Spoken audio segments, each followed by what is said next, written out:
Hi everyone, thanks for returning. Let's unravel another horrible case. The case of Ashley Scott. Ashley, born on November 4, 1978, in Bossier City, Louisiana, is a kind-hearted individual. Her parents divorced while she was still in her mother's womb. However, her mother, Donna, later married Jimmy, who adopted she and loved her greatly. Jimmy had a biological daughter named Kia from a previous relationship. Unfortunately, Jimmy and Donna's marriage ended in divorce a few years later, primarily because Donna chose to leave. Ashley decided to stay with her father, Donna, but she continued to maintain a relationship with her mother. Even though Ashley's parents are divorced, she enjoyed a happy childhood. She was known for her kindness and obedience, and those around her recognized her beauty and potential. In 1996, she graduated from high school and went on to attend UAA Baptist University in Arkansas. There, she met her first love, Jeffrey Scott, who had also enrolled at the same university. Jeffrey was captivated by her beauty and warm smile, and soon they began dating. They are a beautiful couple, often holding hands and enjoying time together. Ashley's friends admired her and believed she had found a wonderful partner, as she often shared stories about how sweet and kind Jeffrey was and how fortunate she felt to be with him. In 2000, Ashley received the college degree she had always dreamed of. She pursued her dream of becoming a teacher and dedicated her life to education. However, her wedding to Jeffrey on June 9, 2001, was marred by some hidden problems. Although it appeared to be a joyous occasion on the surface, but some disturbing aspects of Jeffrey were apparent to everyone, and Ashley knew about them but chose to ignore them. A year prior to the wedding, Ashley had written to her sister, stating that she could no longer maintain communication with the family and requested they respect her choice. As a result, her family was not invited to the wedding. Ashley's friends were surprised to see that most of the guests were from Jeffrey's family, even though Ashley's family is very close and large. Initially puzzled, they later understood the situation. Her family disapproved of Jeffrey, and he made no effort to win them over. Underneath his friendly exterior, he often speaks ill of her family and acts inappropriately. Jeffrey offended those close to Ashley and believed he had every right to do so. What was most surprising was Ashley's reaction. It seemed like she was making excuses for his behavior. At the wedding, Jeffrey insulted some of her friends again and acted arrogantly. After they moved to Cordova, a suburb of Memphis, Tennessee, Ashley's relationships with many people began to deteriorate. The darker side of Jeffrey started to show. After the move, he began working as a computer systems technician at his father's company, while Ashley became an English teacher at a middle school. Everyone praised her. She was seen as beautiful, cheerful, intelligent, and sociable. She loved her job and her students. Paul Dealey, a colleague, later described her as an experienced teacher. He mentioned in court that she was the main reason he looked forward to going to English class each day. He admits that school was the only place she felt safe and loved. It was where she could escape from Jeffrey. As time went on, the relationship between Ashley and Jeffrey worsened, and her connection with her family nearly fell apart. She refused to discuss it, claiming it was her personal choice. These were certainly influenced by her husband Jeffrey, who was a master manipulator. In the early years of their marriage, he completely controlled her and isolated her. His constant criticism, even on trivial matters, hurt her self-esteem. He tried to control she in every way possible. During this time, she only communicated with a few people, including her childhood friend, Lori. They had been friends since 5th grade and remained in touch into adulthood. In September 2006, Ashley attended a school reunion that she was excited about. While the others at the event didn't notice anything unusual about her, Lori was worried throughout the evening. Jeffrey kept calling Ashley, making it impossible for her to relax and enjoy the class reunion. He questioned her about who she was talking to, what she was wearing, what she was eating and drinking, and what conversations she was having. Essentially, he tried to control every aspect of her life. That night, Ashley confided in Lori about the nightmare she was experiencing and expressed that she couldn't continue living like this. She revealed that she was thinking about divorce and had even reached out to an attorney. Ashley also admitted that she knew about Jeffrey's affairs, including an affair with a colleague named Blair Brown, someone she used to be very close to. Over time, she had forgiven Blair, who had contacted her to reveal Jeffrey's true nature and how dangerous he could be. This class reunion became the last social event Ashley attended. After that, she was isolated for several weeks, and new bruises began to appear on her body. On November 23, 2006, at 3:46 p.m., a call was made to emergency services in Memphis, Tennessee. When 911 dispatcher answered, they were surprised by the calmness of the caller, Jeffrey Scott.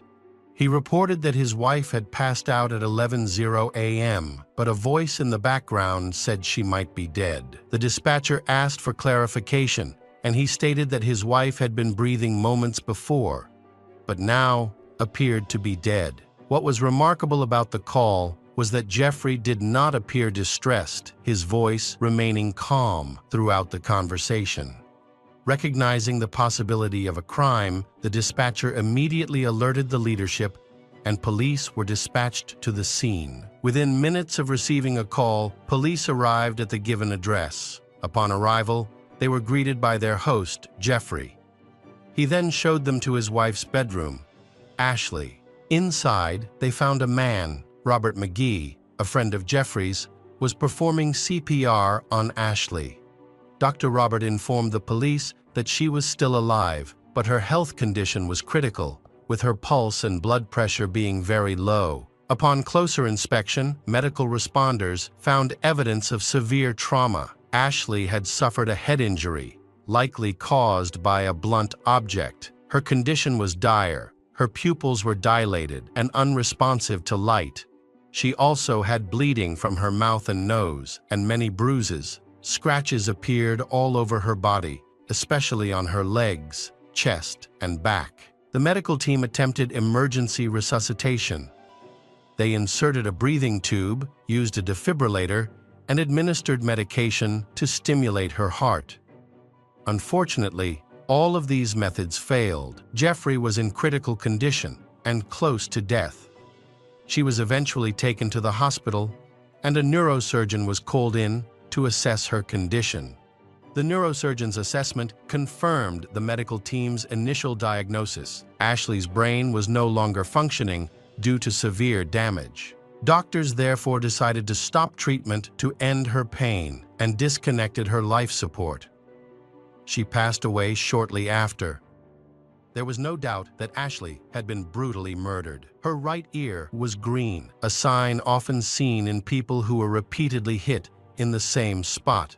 A man's shoe print on her back suggested that someone had stamped or even jumped on her.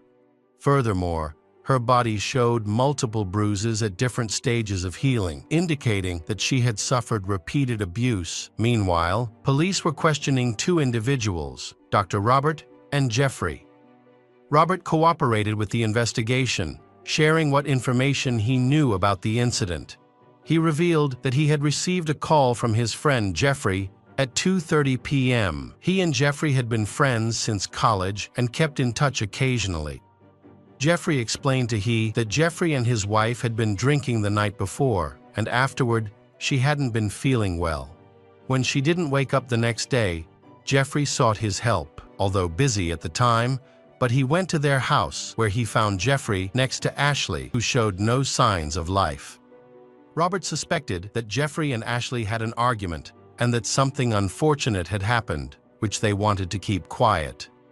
That was why they contacted him. He was aware that they was facing difficulties and each reacted differently. Ashley had turned to alcohol as a means of relieving stress, while Jeffrey became angry and often lost control, hitting Ashley. When Robert examined Ashley, he realized that the situation was much more serious than he had initially thought. Unfortunately, Ashley had little chance of survival and required urgent medical attention immediately. So, he urged Jeffrey to call 911. Meanwhile, Robert analyzed the situation and thought that something much more serious had happened. He suspected that a crime had been planned. When speaking to the police, he admitted that he had deliberately kept Jeffrey at the scene to prevent him from escaping. Jeffrey remained completely emotionless throughout the entire ordeal. He appeared unconcerned about the fate of Ashley, the woman he once loved. When questioned by the police about what had happened, he explained that the previous night had ended in an argument. The reason for the fight was his discovery of the messages exchanged between his wife, Ashley, and another man, which led him to believe she was having an affair. Feeling betrayed, he admitted that he had beaten his wife once. Following the altercation, Ashley stumbled and fell due to her intoxication. According to Jeffrey, she faced severe alcoholism and often acted irrationally. He lost patience with her frequent tantrums. In a fit of anger, he asked her to leave the house. It was not uncommon for Ashley to sleep in the garage on such nights. The next morning, he found her still asleep in the garage and, feeling a pang of sympathy, carried her back into the house and laid her down on their bed. However, as the day went on, Ashley still hadn't woken up. Jeffrey realized something was wrong and attempted to revive her himself. He then called a friend named Robert, who was a doctor, to come to the house. However, the police did not believe his account.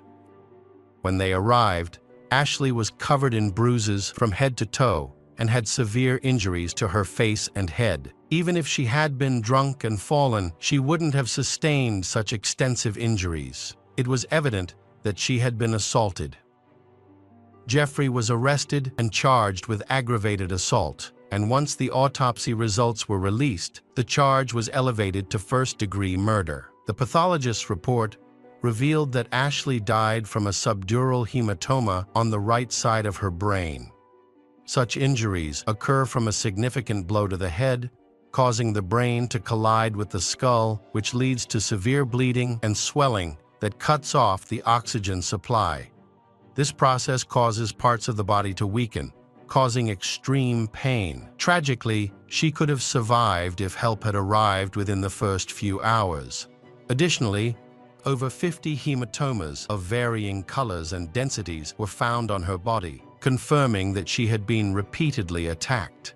It's difficult to fathom the pain she experienced. The saddest thing is that the person who caused this pain was her husband, Jeffrey, the person who was supposed to protect her. After Jeffrey's arrest, detectives examined the crime scene and found signs of a struggle throughout the house. Items were scattered, furniture was turned over, and a broken vase was in the living room. On the kitchen table, near a laptop, are printed text messages between Ashley and her lover. These text messages support Jeffrey's testimony about the cause of the crime. In the garage, officers discovered bloodstains on the floor. Inside her car, they found women's clothing and personal items, including a handbag with her documents and passport. It seemed that she had been planning to escape, but did not succeed. Officers then interviewed family members and friends, uncovering unexpected details about their lives and the circumstances surrounding the incident. Unfortunately, Ashley is having a difficult time in her relationship with her husband, Jeffrey. From the very beginning, they believed that their relationship would turn out well. However, he quickly became abusive, making her life extremely miserable. Lori's testimony became very important to the investigation. Detectives were interested in what Ashley's family and friends had to say. Through their conversations, they gathered a lot of useful information. Lori also shared that just before Ashley's death, Jeffrey had called her multiple times to complain about his wife. He claimed that Ashley drank heavily, lost her balance, and frequently fell, which explained the bruises on her body. However, the next morning, Ashley would not remember these incidents and would blame Jeffrey instead. He believed that Ashley's increasing alcohol dependency was due to their mutual friend Blair, whom he accused of corrupting Ashley and turning her against him. Jeffrey also expressed that he no longer wanted children because he felt disgusted by Ashley after everything that had happened. He accused his wife of being unfaithful, lying, and struggling with alcoholism. However, Lori did not believe him and thought he was trying to excuse his own behavior.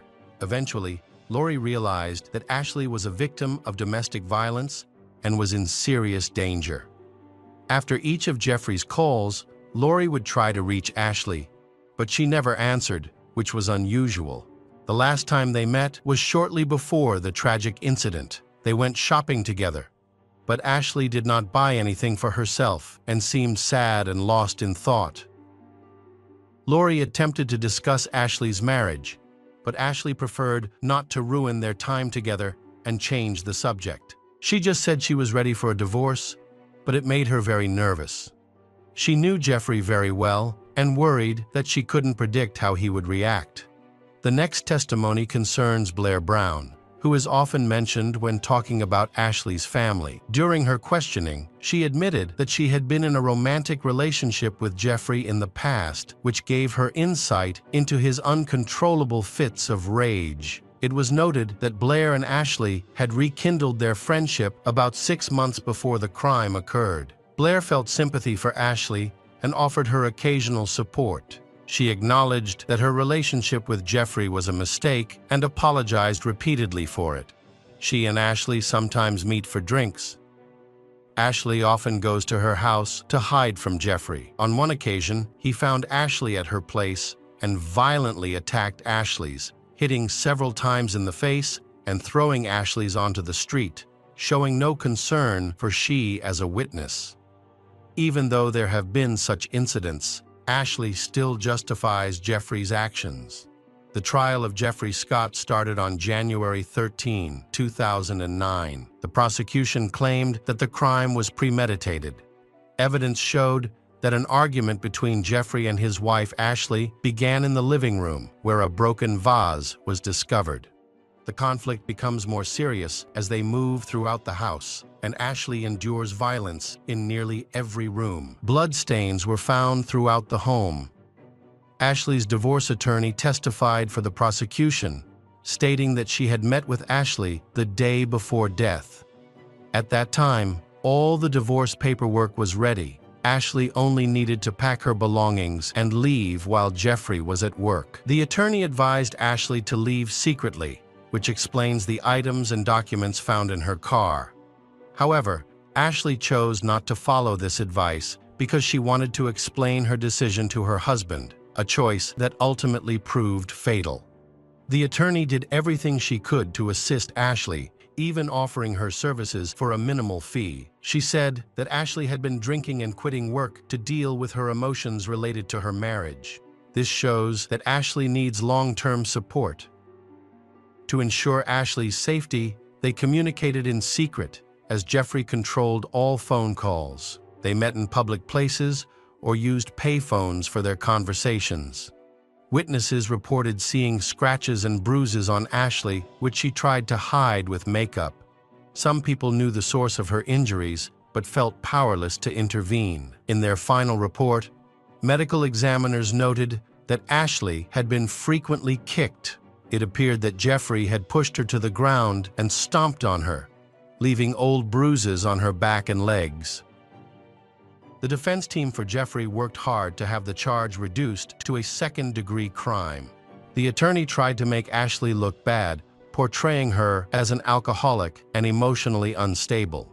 Their strategy was to convince the jury that Jeffrey also had a difficult time in the marriage. They discredited she, who couldn't defend herself because she was deceased. It came to light that in 2005, Ashley had received a drunk driving fine. Meanwhile, Jeffrey said he wanted to save their marriage. He bought a new house and was ready to have children, while Ashley had and send intimate pictures to your lover. Regarding the crime, Jeffrey said that he lost control, realized that all his efforts were in vain, and that Ashley had found someone else. He expressed his regret to his wife's family, saying that he regretted the pain he caused them. He mourned her loss and prayed for her soul. However, during the trial, it was mentioned that after his arrest, he did not inquire about his wife's well-being. Instead, he simply wanted to know the outcome of a recent football game. His attorney have adopted controversial tactics, even arguing that Ashley's injuries were largely caused by seizures brought on by alcohol withdrawal. To support this claim, an independent expert was brought in. In response, the assistant county medical examiner was called to testify. He reviewed evidence from the autopsy, describing Ashley's injuries in detail and stressing that her cause of death could not have been a fall. The prosecutor said that the defense's claim that the crime was committed accidentally was unreasonable. It was evident that Ashley wanted to escape from Jeffrey, her abuser, but out of love for her husband, wished to end things peacefully. Meanwhile, Jeffrey attacked her and hitting her repeatedly. He understood that he was causing great suffering to his wife. He ultimately finished the attack in the garage, where she lost consciousness. He saw how badly she was hurt, but chose to ignore it and failed to call for medical help right away. The prosecutor maintained that he intended to kill his wife. However, a new clue suddenly appears. Investigators discover that Ashley actually wants to save her marriage. Evidence showed she was taking medication to become pregnant and had supported buying a new home. She might have felt so trapped in the toxic relationship that she couldn't envision life without Jeffrey. Nevertheless, she eventually made the choice to leave. It's possible she hoped to leave without causing a rift, waiting for her husband to promise he would change and that everything would be okay. Victims of abuse often hold on to such unrealistic hopes. On January 19, 2009, Jeffrey Scott was found guilty of a second-degree crime. Even the judge disagreed with the jury's verdict. He criticized the jury for having voted 12 yes and 1 no on the original charge. One juror did not believe Jeffrey was guilty. Under state law, a unanimous verdict is necessary for a first-degree conviction. Ashley's family was also devastated. Jeffrey will serve 25 years in prison without the possibility of parole. Many feel this punishment is insufficient for someone who tortured a woman for years, isolating her from others, brainwashing her, and making her believe that she and her family were unworthy of being in his life. Ashley's father remarked that it was the worst thing that had ever happened to him, expressing his love for his daughter and stating that if she had died of natural causes, he could have eventually accepted it. However, he expressed his pain when he realized that his daughter had died a cruel death caused by Jeffrey and that he would never accept it. Hello friends, welcome to our channel. Today we're going to take a look at another horrible case with you. The case of Shurtha and Leon Brits. Our story takes place in a small town called PAF, South Africa, with a population of about 3,000 people. In 1979, Leon Brits was born there. He had a brother named Toki. Their father owned a local hotel and other businesses, providing a comfortable living for the family. Leon was a bright and hard-working student who excelled in school and was active in sports. As a teenager, he started working in the family's hotel, learning to manage the business and assisting his father. Once his brother was old enough, the Leon brothers worked together. The Leon were a close-knit family, respected throughout the area. When Toki turned 18, he left their small town, but Leon remained with his parents. Leon dreamed of taking over the family hotel business, which frequently hosted large events and parties. At one of these events, Leon noticed a stunning girl with chestnut hair and eyes. He couldn't stop looking at her and decided to introduce himself. However, the girl, Shurtha, had just turned 14, although she appeared older, while Leon was already 25. Shurtha was born on September 6, 1990, and was the youngest of 4 siblings. Suritha's family lived in poverty, and their situation became worse when her father died of a poisonous spider bite. Her mother was left to raise 3 children on her own. Shurtha endured hardships with her family for many years. Suritha's family barely had enough money to buy food, making the future of the children very bleak. Then Leon, who came from a wealthy family, met Shurtha and fell in love with her despite their large age gap. Shurtha, a schoolgirl, was also drawn to Leon. They started talking, and Leon pursued her with extravagance, taking her to fancy places and giving her expensive gifts. This left a strong impression on Shurtha, who was extremely grateful to Leon. She realized she could build a future with him without lacking anything. Their relationship blossomed as Shurtha enjoyed Leon's attention, and Leon loved her very much. A few months later, Leon expressed his wish to marry Shurtha, and his mother approved after meeting her. They then began dating officially, and their relationship seemed perfect. However, when Shurtha turned 15, her classmates noticed changes in her behavior. She started wearing loose-fitting clothes, avoided showing her belly, and became very shy, as if she didn't want to be approached. Eventually, Shurtha told Leon that she suspected she might be pregnant. Leon was very upset, as a pregnancy could result in accusations of statutory rape since he was already 26 years old. Leon, who controlled the relationship, had initiated their intimacy. To address Suritha's suspicions, he gave her money to visit the clinic, where the doctor confirmed she was pregnant with twins. When she told Leon the news, he became angry and insisted she not keep the pregnancy, giving her money for an abortion. Despite her hesitation, the pressure from Leon and their age difference compelled her to comply. She went to the clinic alone and followed Leon's demands. Leon wasn't opposed to having a family and children, but he believed everything had its proper time and that they should wait until she was at least an adult. After the procedure, when Shurtha returned from the clinic, her mental health was severely impacted. Leon thought that taking walks would help her recover quickly, not realizing she was in a lot of pain. Her emotional recovery needed more time. Shurtha eventually overcame the trauma, and their romantic relationship continued. Leon still wanted children but asked her to wait. By the end of 2008, Shurtha was in her final year of school, preparing for her exams. At 18, she became pregnant again and told Leon about it.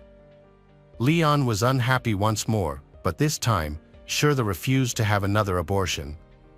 She was now old enough to make her own decisions. Shurtha insisted on keeping the child and decided not to follow Leon's wishes. He agreed. She graduated from school in early 2009 while pregnant. Shurtha and Leon decided to get married. Although Leon was uncertain about marriage, they had come too far in their relationship, so they went ahead with the wedding. Shurtha had her first child a year later, twin boys. The couple was very happy. After the twins were born, Leon's father passed away, and his mother began to suffer from age-related problems that made it difficult for her to manage the family business. Leon and his brother decided to put their mother in a nursing home so that she could receive proper care. Leon then took full control of the hotel.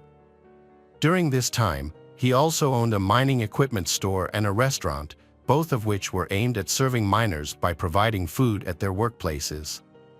He also owned rental properties. These ventures generated a good income for the family, allowing them to live comfortably. Due to his heavy workload, Leon decided to involve his wife in the family business. He didn't pressure her, as she had already wanted to start working in business.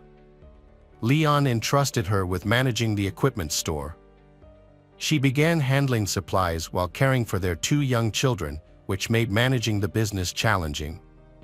Although she couldn't take on a large workload, she managed to handle her responsibilities effectively. By this time, the children had grown up and started school. In South Africa, getting an education can be a challenge as not every small town has educational facilities and the quality is often subpar. Ensuring the best quality education often requires daily travel between cities. However, Suritha's family rented a house in a nearby major city for the duration of the children's schooling. Leon decided to send the children to Kakumahi with Suritha. She had to take care of the children herself and give up her business. They only visited Leon on weekends to spend time with him. At first, everything seemed fine, but over time, the distance between the spouses became more apparent. The children couldn't communicate with their father regularly, and Suritha rarely saw her husband. Their relationship grew much colder than it was at the beginning of their marriage. In 2017, Suritha began experiencing health issues. She was diagnosed with cancer, heart problems, and arthritis. She underwent surgery to remove the tumor, which saved her life by preventing the disease from progressing. To address her other health issues, Suritha started traveling to Johannesburg every month to receive special treatments from specialists at a clinic. All of this was funded by Leon, who genuinely wanted to help Suritha and supported her while continuing to manage the business. The biggest challenge during this period was taking care of the children, but the couple solved it by hiring a nanny to help. The family business was very profitable, and Leon's workplace and home were both equipped with safes. Thanks to the extensive business, Leon became wealthy, but at the cost of having to work long hours without days off. In addition, getting rich in a poor country is very dangerous. Because he had unintentionally attracted many people who were jealous of his life. Starting in 2017, Leon encountered problems in his business, which led to many people publicly threatening him. At this time, Leon confided in his wife that he felt unsafe and feared for his life. The couple discussed these issues regularly to ease his anxiety, but the situation did not improve. Gradually, the threats became a regular occurrence. Leon began to ignore the threatening messages, as they came almost every day over trivial matters. A few years later, a terrible tragedy occurred on October 7, 2020. After a brief phone call with Suritha, her husband returned home to check on the dogs. He then stopped communicating, which worried Suritha. She decided to go home to check on him. That day, after arriving home and going inside, the house was strangely quiet and empty. Suritha searched every room and finally discovered Leon's body floating in the pool. In shock, she contacted Leon's brother and then called the police to report her husband's death. Leon's brother and the hotel manager were the first to arrive at the scene of the tragedy, followed shortly by the police. It was clear that Leon's death was no accident. He had been brutally beaten before falling into the pool, suggesting that it was likely a targeted killing.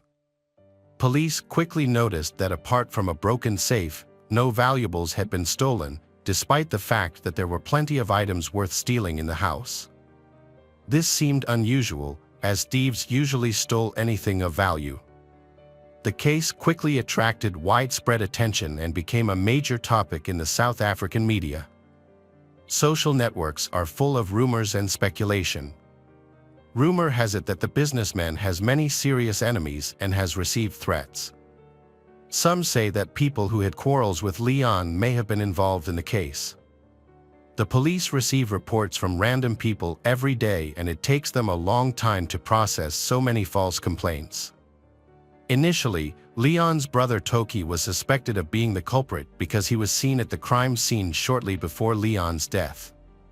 The suspected motive was their mother's will, which was kept in Leon's safe, and Toki wanted to amend the document for fear of losing his inheritance. At the time, their mother was seriously ill and left a will. The police attempted to prove that there had been serious conflicts between them over the matter, but they were unsuccessful. Toki insisted that there had been no conflict, saying that his meetings with Leon were very normal and that they did not usually argue about money. Toki sought comfort from Suritha, who believed he was innocent and promised to find him the best lawyer. The housekeeper knew about the cameras in the house and informed the police, which gave them access to the footage. They also collected recordings from cameras at the entrance to the house. Briso Shurid, the housekeeper, was brought to the station to help identify the people in the footage. But she was unable to recognize anyone. The police had no solid leads. Leon's brother Toki remains a suspect due to a possible inheritance dispute, but without evidence against him, the case has been dropped. A few months later, Jacques Van Vuren, 37, contacted the police and told the whole truth about Leon's murder. Because the criminal wanted to confess, in exchange for a lighter sentence, and agreed to expose all his accomplices. It turned out that in the Shurid family, things were not as rosy as they seemed. The couple's distance not only cooled their relationship, but also completely destroyed it. One day, Shurid took her husband's mobile phone and discovered photos of other women. At that time, she herself was unfaithful to Leon. Shurid was beautiful and attracted to many men. At the time of her marriage, she had a brief relationship with a lover. But during her medical treatment in Johannesburg, she developed a more serious relationship. She visited her lover every time she went to the hospital for treatment, during which time their relationship deepened. She considered leaving her husband. This seemed pretty straightforward since they lived in separate homes and rarely communicated. Not long after, she asked her husband for a divorce. It is unclear whether she simply wanted to end her relationship with her husband to be with her lover or whether she intended to marry him. Leon did not know about the betrayal, but he was shocked by his wife's desire for a divorce. At first, he reacted very violently and expressed his grief. Then he calmed down and threatened that if she filed for divorce, he would take everything from her, including money and children. Memories of her poor childhood still haunted her. Due to pressure from her husband, Shurid had to give up her plans. She no longer loved her husband Leon, but she did not want to lose everything. In desperation, Shurid turned to her lover, who lived near Johannesburg, to see if he could help her leave her husband. She repeatedly asked him for help, but he refused. He tried to convince her that it was a bad idea. Eventually, she stopped making these requests. One day, Shurid was talking to her lover. During the conversation, she said that she no longer had to worry about her husband because a classmate was willing to help resolve the situation. At first, her lover took these words as a joke and the couple never brought up the subject again. However, it was not a joke. Shurid was actually talking to her classmate, Jacques Van Vuren. At the time, Jacques was going through a difficult time. He had just divorced and his ex-wife had moved out with the children. He had also been injured at work, forcing him to reduce his hours and income. Despite this, he still had to pay child support, which led to serious financial difficulties. In the face of these difficulties, Jacques relapsed into drug addiction, which drove his wife away from him. Shurid and Jacques met again by chance at a barbecue, where he confided in her about his troubles. Shurid decided to take advantage of this opportunity. She had obtained Jacques' phone number. Shurid contacted Jacques. She said that her husband had been abusing her for years, so she wanted to get away from his control. And Jacques believed her. He was extremely disgusted by Leon's behavior. Shurid had reached Jacques' limit, as he had had a difficult childhood. He lived with an abusive father who had physically and mentally abused him, leaving him traumatized, and Suritha's story was effective. Finally, he agreed to help Shurid resolve her situation. She promised to pay 400,000 rand, a large sum that could help Jacques solve all his financial problems. During this time, Leon's business was struggling. His hardware store and restaurant had also closed. The estate was abandoned and did not generate any income. The Leon family had been living off their savings, but with the high costs of maintaining their lifestyle, their financial reserves began to run out. In this context, Leon often quarreled with his wife. Their relationship began to fall apart, which only made the situation worse. Finally, Shirley decided to get rid of her husband again. She contacted Jacques, who asked for half the money in advance. Shirley withdrew 70,000 rand and met Jacques to discuss the plan. She promised to give the remaining money through her housekeeper, who worked for Leon and had moved into her house to help with the housework. The next day, she gave Jacques an envelope containing 1,000 rand. With the deposit, Jacques hired his university friend Enrich Williams. Enrich initially refused to participate in the murder, but due to financial difficulties, when Jacques offered him a large sum of money, he could not resist and agreed. Enrich was 34 at the time and worried that he couldn't handle Leon on his own. So he found a place to stay, Amantel Bariki, a recent college graduate. Amantel, just 24, had studied engineering and dreamed of building his own house. Like many others, he was struggling financially. When he was told of the amount of money involved, Amantel agreed to help. Then the plan entered a careful preparation phase. Shirley filmed a video showing the layout of the house and discussed the attack with the criminals. Shirley let the criminals into the house so they could hide behind a large sofa in the living room. Her role was to lure her husband into the house while she was receiving treatment in Johannesburg. Jacques was not allowed in the area because witnesses could identify him as a friend of the couple. So Enrich and Amantel had to carry out the attack. Shirley insisted that the attack looked like a robbery, so she allowed the criminals to take whatever they wanted from the house. She also asked that Saritha's beloved dogs be kept safe. To distract the dogs, they bought a package of sausages. The sausages were scattered around the yard to lure the dogs away. A rehearsal was scheduled for early October, but was cancelled when Leon's brother Toki visited on October 5th and stayed overnight. The attackers had everything ready and planned to burn clothes and any other evidence after the murder to avoid leaving any clues for the police. While waiting for the signal to start, Jacques tried to calm down. He broke his rule of staying away from the area where Leon would be killed by driving past the house several times before returning to wait for the signal to continue. At around 6 a.m. the next day, while Leon was at work, the attackers entered the house and hid behind the sofa. At 10 a.m., Shirley called Leon to say that, according to the housekeeper, the dogs were missing. Leon needed to go back to look for them, which seemed normal to him, so he returned to the house, unaware that his attackers were waiting inside. As Leon entered the living room and turned around, the attack began. He was stabbed in the back by Amantel with a knife. Despite being caught off guard, Leon fought back. During the struggle, Enrich grabbed a baseball bat and began beating Leon. Leon fell to the ground. He was stabbed 8 times, and then they used a dog collar to strangle him to death before stealing his wallet.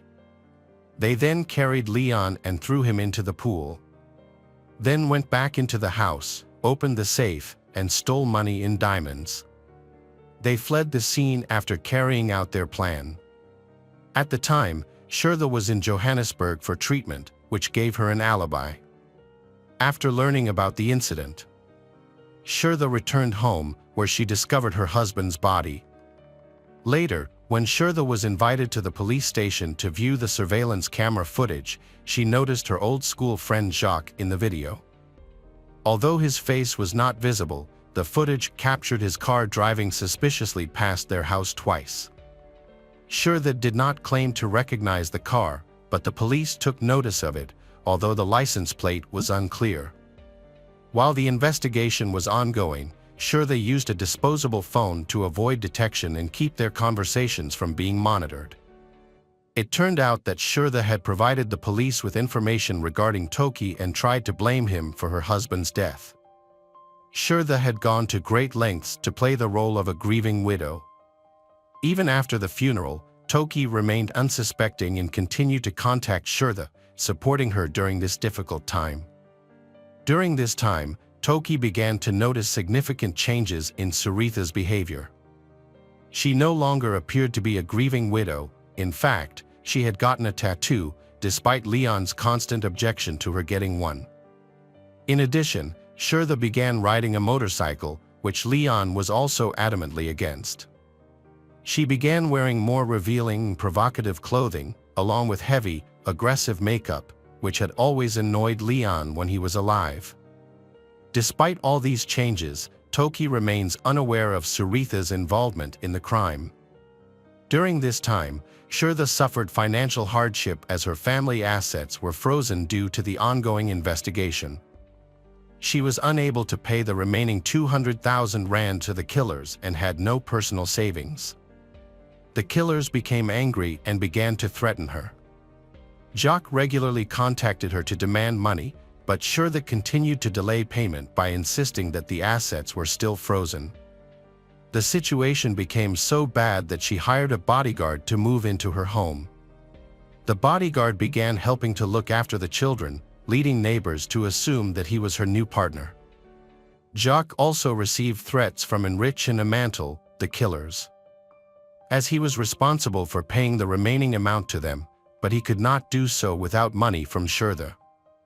On one occasion, Jacques went to visit his sister and received several threats along the way, which made him fearful. Under emotional pressure, he confessed to his sister about the murder, and she informed their mother. His sister then tried to convince him to go to the police and confess, and he finally agreed. This led to the full truth about the murder being revealed. When the police arrived at Saritha's house, she said that she was upset because Leon did not approve her divorce and refused to pay for her medical treatment. However, there was no evidence in their correspondence to substantiate her claims. The possible motive for her decision to kill her husband was that he was planning to sell the dilapidated hotel. She, who had become accustomed to a lavish lifestyle, did not want to sell it. Meanwhile, Leon's main goal in selling the hotel was to pay off his debts and spend more time with his family. He had neglected his children and wife, so he planned to retire and pursue a quieter, more settled life with them. Unfortunately, this decision eventually led to his death. Jacques van Vuren was sentenced to 25 years in prison, eligible for parole in up to 5 years, with the possibility of early release for good behavior. In exchange for his cooperation, he agreed to testify against others involved in the massacre. Enrich Williams and Amantel Bariki were also arrested and sentenced to life in prison for the murder of Leon Brits. On March 19, 2021, police arrested Shurtha Brits. She quickly pleaded guilty to murder and armed robbery. As a result, she was sentenced to 25 years in prison for murder and 15 years in prison for armed robbery, both sentences to run concurrently. Because she pleaded guilty, she will have the opportunity to be paroled with minimal restrictions. Throughout the trial, Shurtha portrayed herself as the victim in her relationship with Leon, which began when she was 14 years old. He pressured her to have an abortion and controlled many aspects of her life. Although there was no evidence of physical violence or suffering, the Supreme Court accepted her claims. Hello, crime enthusiasts, are you ready for another chilling investigation? The case of Laura Lopez. Laura Lopez was born on November 11, 2000, in Plata, Argentina. Her older sisters, Melissa and Damaris, who were 18 at the time of her birth, love her very much. Tragically, their mother passed away when Laura was just 3 years old, and her 3 sisters were taken care of by their father. Although he initially tried to support the family, he later fell into alcoholism a few years after. Despite the challenges she faced, Laura was known for her sweet and loving personality. Her sister affectionately called her Cello, a nickname that everyone who knew her called. Years later, when their father lost his job, the family needed to find additional work. At 18, Laura started selling fried pastries during the day while attending high school in the evening. In her free time, she focused on caring for her nieces and nephews. At the beginning of her studies, she hoped to secure a good job to improve her family's financial situation and bring them stability. Unfortunately, an unexpected incident occurred that hindered her plans. On September 12, 2019, Laura and Damaris spent the entire day enjoying tea together. Damaris had just completed renovations on her house, and Laura playfully remarked that Damaris had never made tea quite like that before. Regardless, it was a lovely day. Later, Laura went to school, where her classmates noticed something unusual about her behavior. She decided to sit at the back of the class instead of her usual seat and left shortly after 20 minutes, when the lesson ended. When Laura returned home around 11:30 p.m., a friend greeted her. They chatted, had a few drinks, and took selfies for social media. They said their goodbyes at 3 a.m. Laura expressed that she was feeling tired and to get some sleep. The next day, Melissa sent a message to Laura asking if she had seen a doctor for her ear problems.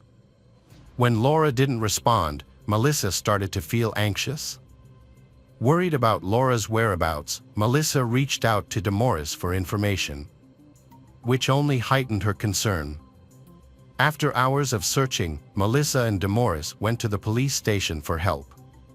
However, they were told they would have to wait 48 hours since Laura was last seen before they could file a missing person report. The officers thought Laura might have had a boyfriend, since it is common for teenagers to encounter situations like this. On Saturday the 14th, the police received a report, and they initiated a search, but unfortunately, it was too late.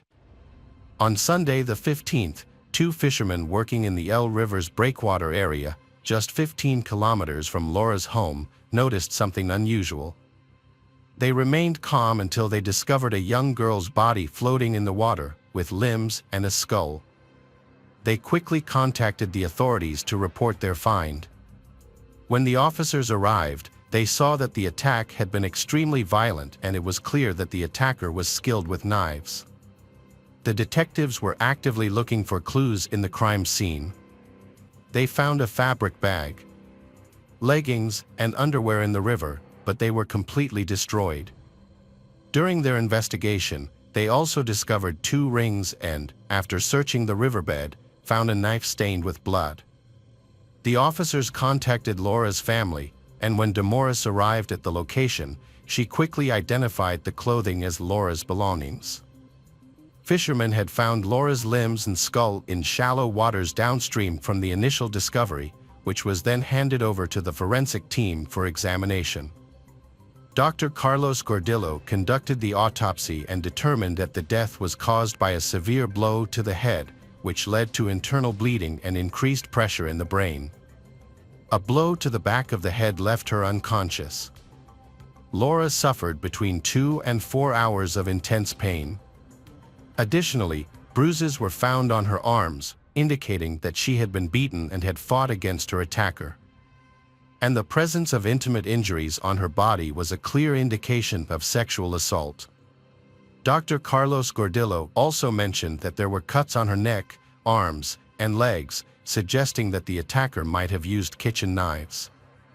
After 3 a.m. on Friday, they analyzed Laura's cell phone. Her last contact was with a 28-year-old mechanic named Alfredo Emilio Escobar. He and Laura had been high school classmates, and he enjoyed hunting and fishing, which meant he was skilled with a knife. His house was 2.5 kilometers, 20 blocks, from Laura's home, making it easy for him to visit.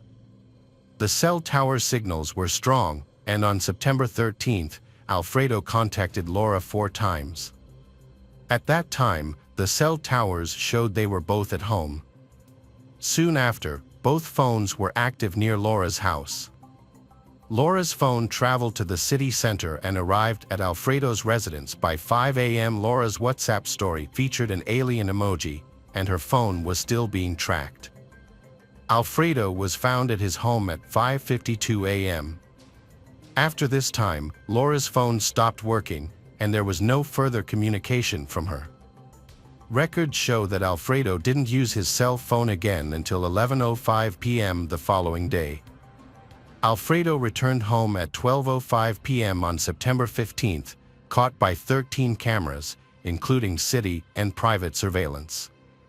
Investigations on local stores revealed recordings from the early morning of September 13th, showing their physical characteristics resemble Laura and Alfredo. Laura's then mobile phone was moving, and Alfredo was undoubtedly the only suspect in this case. During the investigation, one of the agents recognized Alfredo, recalling a meeting with him a year ago on Highway 22 while traveling to meet family in the towns of Nguyen and Plotier. At that time, a young man had crashed into a patrol car while driving over 80 kilometers per hour. He refused arrest, leading to a lawsuit. Alfredo was about to go to court for that incident, but now he faces more serious charges. At 8:30 a.m. on September 17th, a police patrol was stationed about 30 meters from Alfredo's residence. While on duty, they noticed a young man resembling he driving away from a Fiat Ducato minibus they had been watching. The police identified him by his face shape, facial features, and hairstyle. He entered a house and later left with two adults approximately 60 years old. The three of them got into a vehicle and headed towards Highway 22 without drawing attention. The police pursued the vehicle until it stopped in a remote area, around 30 meters from a bridge connecting Nguyen and Saletti. The elderly man and Alfredo got out of the vehicle at the same time, and the police asked for their identification. He was with his father and another man, while his mother stayed in the car. It was clear they were trying to leave the city. Alfredo agreed to the identification process but appeared nervous.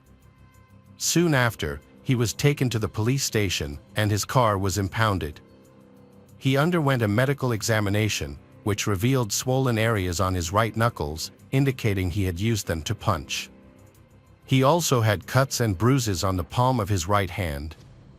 Laura's death happened the same day these were found. As a result, Alfredo was charged with raping and murdering Laura. Despite a request to remain silent, he was detained for 6 months over concerns he might escape or obstruct the investigation. On September 1st, a search warrant was executed at the Estrada Street residence where the Alfredo family lived. The property was large, with a construction site and 2 buildings at the back. In Alfredo's sleeping area, officers found fingerprints on the walls. Using luminol to test them revealed blood stains. A blood-stained cloth was also found during the search. The situation escalated when officers went to the building behind the residence and found blood spots on the crumpled vegetation. Blood was also detected on the gates, the right handle of a cart, and at one end of an infrared emitting device. This location was where the fatal blow that killed Laura occurred. The search team collected blood samples for comparison and found that both Laura's and Alfredo's blood were present. The fluid found on Laura's body was examined through DNA analysis. Alfredo's lawyer said the rape charges should not have been brought before the test results were available. However, the results were released shortly. The Ministry of Health Central Laboratory analyzed the samples collected during the investigation. The genetic profiles of both Laura and Alfredo were compared. At the time of his arrest, Alfredo was wearing sneakers, and a knife was found at the bottom of the river. Both were tested. DNA matching Laura's was found on both items. Her genital area was examined using 3 swabs, and Alfredo's DNA matched one of them. This evidence allowed investigators to confirm that he had sexually assaulted Laura. She was killed, dismembered, and her body was disposed of. Law enforcement officials confirmed this during a press conference on September 21st. The prosecutor Juan Austin Garcia believed Alfredo Emilio Escobar was guilty of the crime. He accused Alfredo of killing Laura to cover up the rape and said that if found guilty, Alfredo could be prosecuted and face life in prison. Despite this, more evidence was still needed. DNA analysis technology played an important role in discovering that Alfredo was the suspect. Although he did not plead guilty, the court ordered the seizure of his mobile phone and required him to provide the access code. Despite having Laura as one of his contacts, it was discovered that he had deleted her from the conversation the night she disappeared. He erased Laura's call history, but their social security numbers are still not deleted. Media interviews revealed Alfredo's actions on September 11th, 12th, and 13th. During the investigation, he visited social media platforms to look at photos shared by Laura. Although Alfredo claimed to be innocent, the evidence suggested he was responsible for the murder. Finally, conclusions have been drawn about the incident that took place on the night of the crime. On September 12, 2019, Laura left school around 8 p.m. After spending time with a friend, she mentioned feeling tired and intended to go to sleep.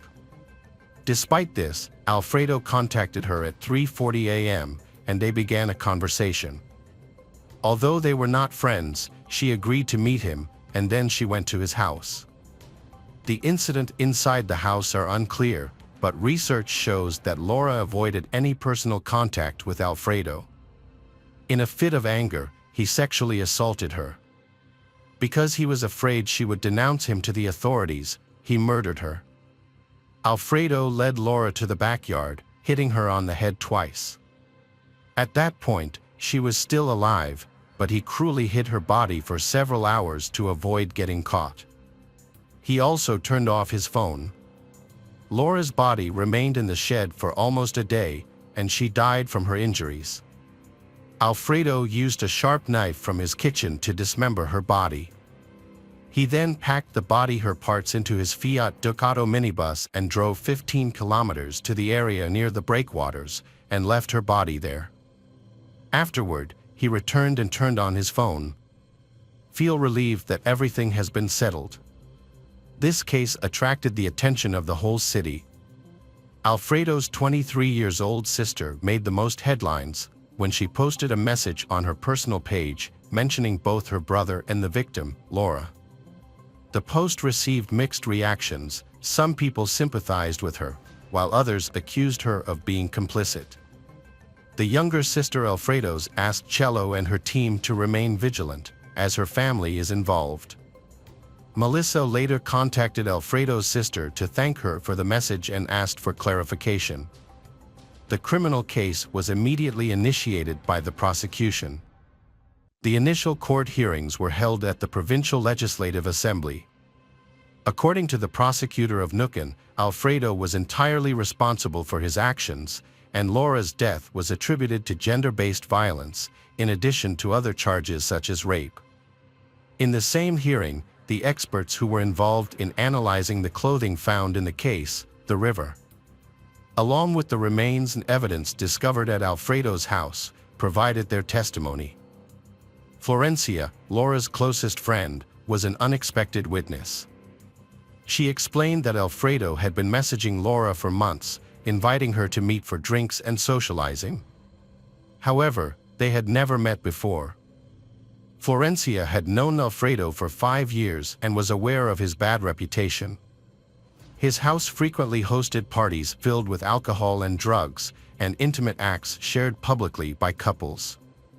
Florencia had repeatedly advised Laura not to get involved with him, but she consistently ignored. The defense asked why Florencia had not suggested Laura blocking Alfredo's number. Florencia responded that Laura had made that decision and she did not want to interfere in Laura's life. While Florencia was on the stand, a video from security cameras from the day Laura disappeared was shown. In the footage from around 4 a.m., 2 people can be seen on opposite sides of the screen, heading towards the city center.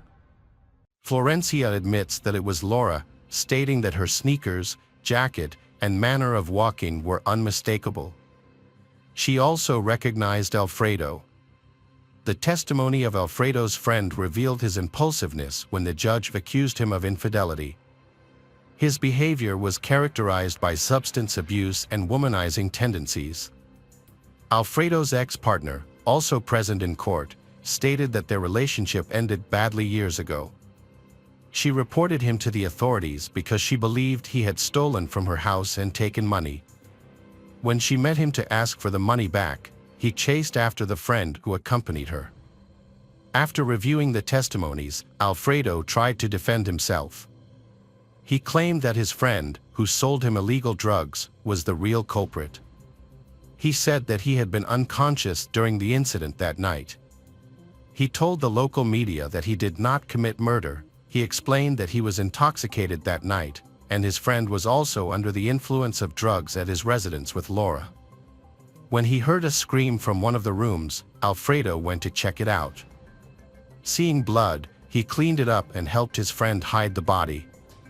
In the end, the truth is what truly matters. Despite the lack of evidence, the statement was not confirmed. Alfredo was the only suspect.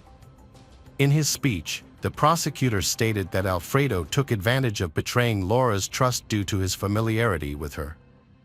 He was responsible for the cruelty of his actions and the gruesome method of disposing of the remains.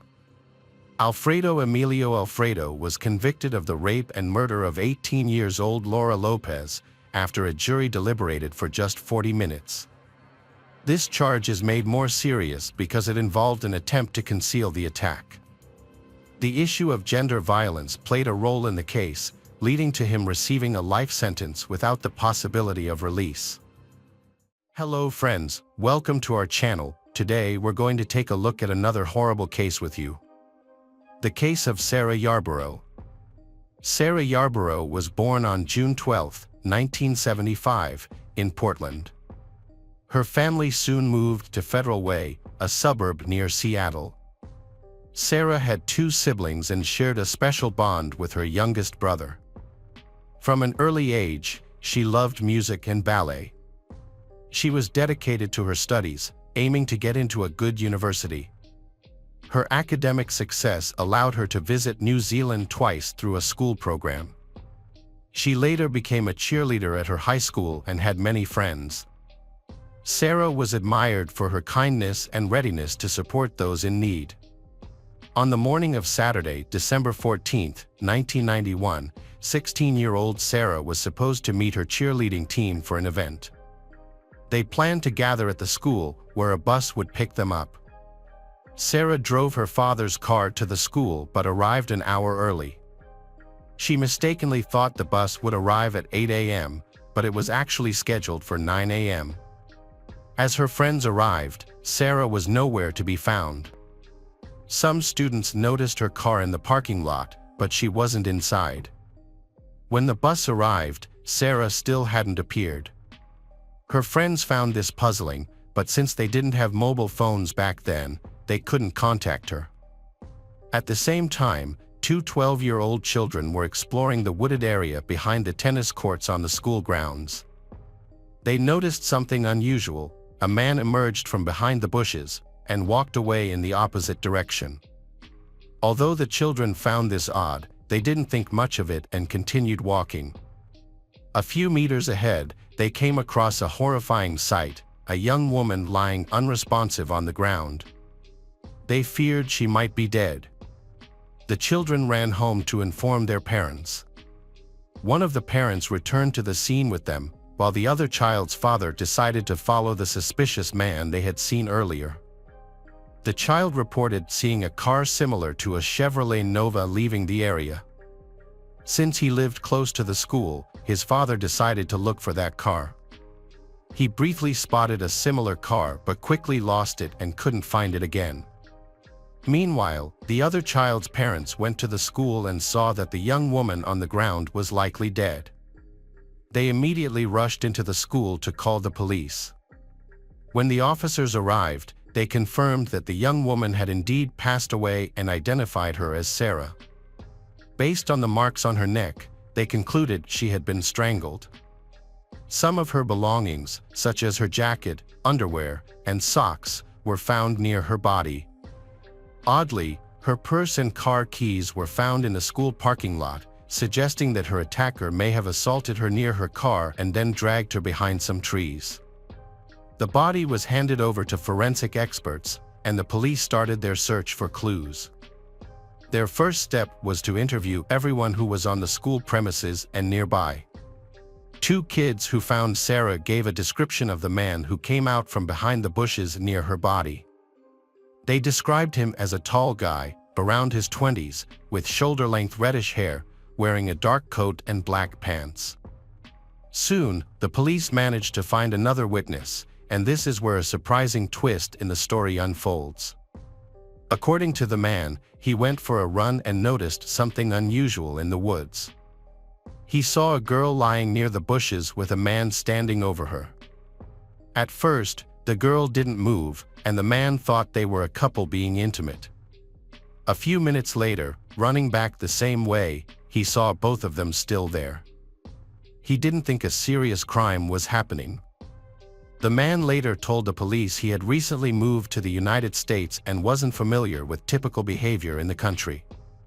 However, he was able to give a rough description of the man, which matched what the children who found the body described. Investigators spoke with many people who had been near the school but did not uncover any new leads. Meanwhile, medical experts examined Sarah's body and determined that she died from strangulation. It seems the attacker used his own socks, and they also found a severe wound on her. Experts believe the blow made her lose consciousness, matching the runner's report of seeing her lying still on the ground.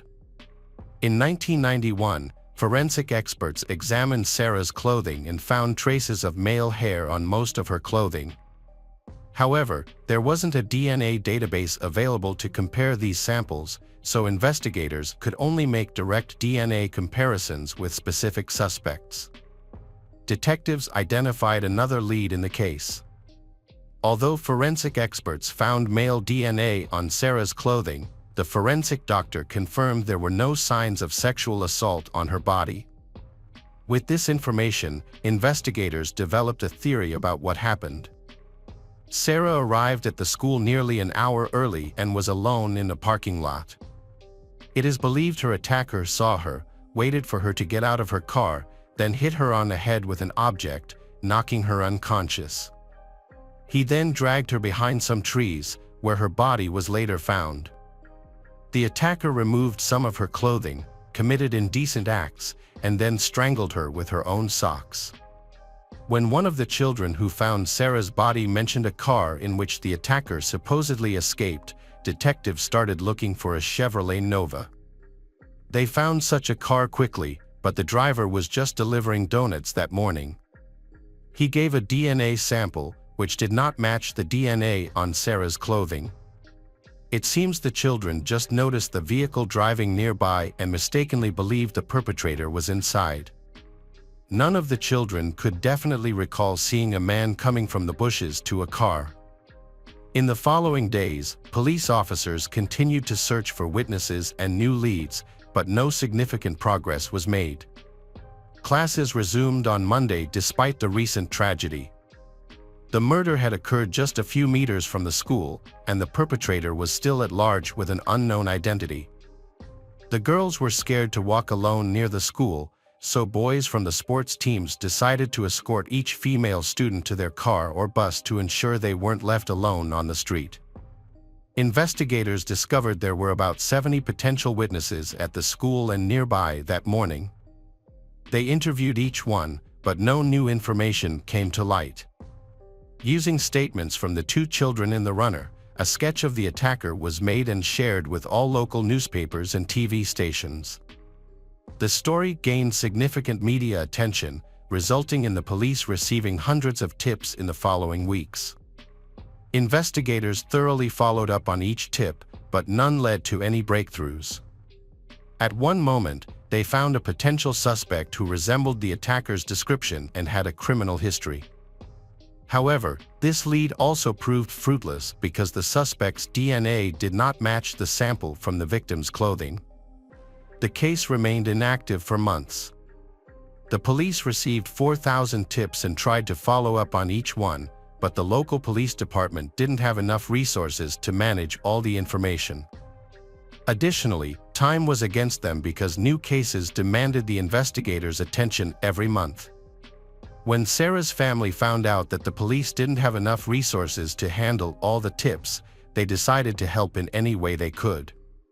One family member worked for a technology company and persuaded the company to lend the police department a powerful computer worth $150,000, which was a lot of money in the 1990s. The company agreed, and the police used this computer to store all the tips in one place, process them quickly, and organize them for easy access. Unfortunately, despite their efforts, each tip went nowhere, and there was no progress in the following years. 2 years later, Sarah's classmates graduated. Before their graduation, they decided to honor her by raising a substantial amount of money to build a memorial. This memorial was a bench with Sarah's belongings cast in metal. Next to these items, there was a photo of her dog reaching for her purse.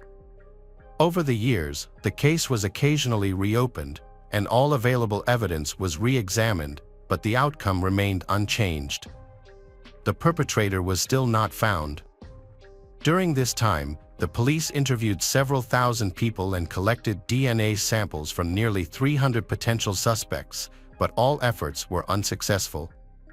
In 2011, 2 decades after the murder, a detective decided to use modern technology. He learned about a company specializing in genetic genealogy. The detective reached out and asked if they could find relatives of the person whose DNA was found on the victim. The experts accepted the challenge, but they were unsuccessful. At that time, genetic genealogy was in its early stages, and the experts faced limitations in what they could do. For example, they were unable to search for both male and female relatives within the same sample. If they had a man's DNA, they could only look for connections with other men, and the same applied to women. Additionally, they encountered legal challenges due to laws that restricted using genetic data samples to identify relatives of suspects. Nonetheless, their efforts produced some interesting outcomes. The detectives contacted a research team that had been working for years on mapping the genetic lineage of the first people who arrived in the United States from Britain on the Mayflower in 1620. After analyzing the DNA of Sarah's attacker, they found he was related to one of the ship's passengers, Robert Fuller. However, tracing him through this lineage was almost impossible, particularly given the challenges of those times. While the Mayflower carried just over 100 passengers, their descendants now number more than 25 million. Secondly, the detective didn't realize that he had turned Sarah's case into the first of its kind. Although his initial attempt was unsuccessful, it was the first crime to be attempted to solve with the help of genetic genealogy. The detective tried to use the available information and track down several men with the last name Fuller who lived in the area of the city at the time of Sarah's murder. He found photos of them and met with the only witnesses, a jogger and 2 men who had found the body when they were kids. Unfortunately, none of them recognized the killer in the photos. The detective retired in 2017, and a new team of investigators took over the case. They contacted the company that had been analyzing the DNA sample from the assailant since 2011. By that time, DNA analysis technology had improved significantly, and the experts agreed to attempt to trace the assailant's ancestry. It took them 2 years of meticulous work using public databases to identify even distant relatives of the assailant. They then manually traced these relatives' family connections to people who lived around the time of Sarah's death. In total, they had to rule out several thousand people before finally making a breakthrough. In September 2019, investigators identified 2 new potential suspects, brothers Edward and Patrick Nicholas, who were found to be descendants of Robert Fuller through DNA evidence. Experts concluded that a DNA sample from Sarah's clothing likely belonged to one of these brothers. At the time of the murder, Edward was 33 and Patrick was 27. The older brother, Edward, had a long history of violent crimes and had served time in prison. His DNA was already in the FBI database, so he could not have been involved in Sarah's murder. If he were the perpetrator, his DNA would have matched back in the 1990s. The younger brother, named Patrick Nicholas, had also been arrested several times by the police for violent crimes, including those against minors. However, this happened before DNA samples from those criminals were added to the database. The detectives put the man under surveillance immediately. Patrick lived in a neighboring city called Wellington. The police had been following him for 2 days, and soon an opportunity arose. One day, Patrick went to the laundromat, and while waiting for his clothes to wash, he stepped outside to smoke and threw a cigarette butt on the ground. An officer quickly collected it in an evidence bag and returned to his car. When Patrick stepped out to smoke again, a cloth handkerchief fell from his pocket. The officers picked it up, deciding to keep the handkerchief as a backup in case experts couldn't extract a DNA sample from the cigarette butt. The forensic experts successfully collected samples from all the items. The next day, they informed the detective that Patrick's DNA perfectly matched the traces found on Sarah's clothing from 1991. The judge quickly issued an arrest warrant for the man, and the police detained him. It took investigators 5 days to confirm his identity before they formally charged him with murder. When his background was leaked to the media, many questioned why someone with such a criminal history had not been considered a suspect for the past 28 years. At 19, Patrick Nicholas approached a young woman, got into her car, and attempted to assault her. The victim managed to escape by jumping into a river and swimming a long distance to reach safety. He has a criminal record. Patrick served a 4-year prison sentence before being released. In 1994, he was arrested again for attempting to assault a minor. Although he was detained, his DNA was not entered into any database. This was because the charge at the time was not considered serious enough to warrant DNA collection, and the police did not encounter his name for 30 years. Additionally, he was not mentioned in any of the 4,000 leads generated over the years. Genetic genealogy experts couldn't link him to Robert Fuller because Patrick's biological lineage had been adopted, and he grew up with a different surname. One of the men who found Sarah's body as a child in 1991 immediately recognized Patrick as the killer. He confessed that the event had profoundly impacted him, especially since he was only 12 years old when they found the body and the killer had seen him. For years, he lived in fear that the murderer might come after him. It wasn't until Patrick was arrested that he finally felt safe. Patrick's trial started in 2023. He claimed he was innocent, and his lawyer tried to dispute the main evidence, which was DNA. The lawyer argued that finding Patrick's DNA on the victim's clothing didn't prove his guilt, but this argument was dismissed. The lawyer also questioned the accuracy of the DNA analysis, but experts deemed this challenge baseless. In the end, Patrick was convicted of first-degree murder without premeditation. On May 25, he received a sentence of 45 years and 8 months in prison, making it almost impossible for him to be released. During the sentencing, Patrick showed no emotion, unlike Sarah's family. Her family spoke before the judge, expressing gratitude to everyone involved in the trial and the investigators for bringing the killer to justice after 28 years of evasion. Hey detectives! Welcome back. We've got another mysterious case to explore. The case of Lisa Harnham. Lisa Harnham was born on June 12, 1981, in the Toronto suburbs of Canada. She was the second child in her family, raised by her single mother, Joanna, along with her older brother, Jason. The two siblings were extremely close, but their father's departure when they were very young left them with no memories of him. Growing up, Lisa was a lively and driven young girl with a strong passion for sports. She spent much of her childhood actively in various activities with her brother, including martial arts and team sports like soccer and volleyball. However, her true love was ballet.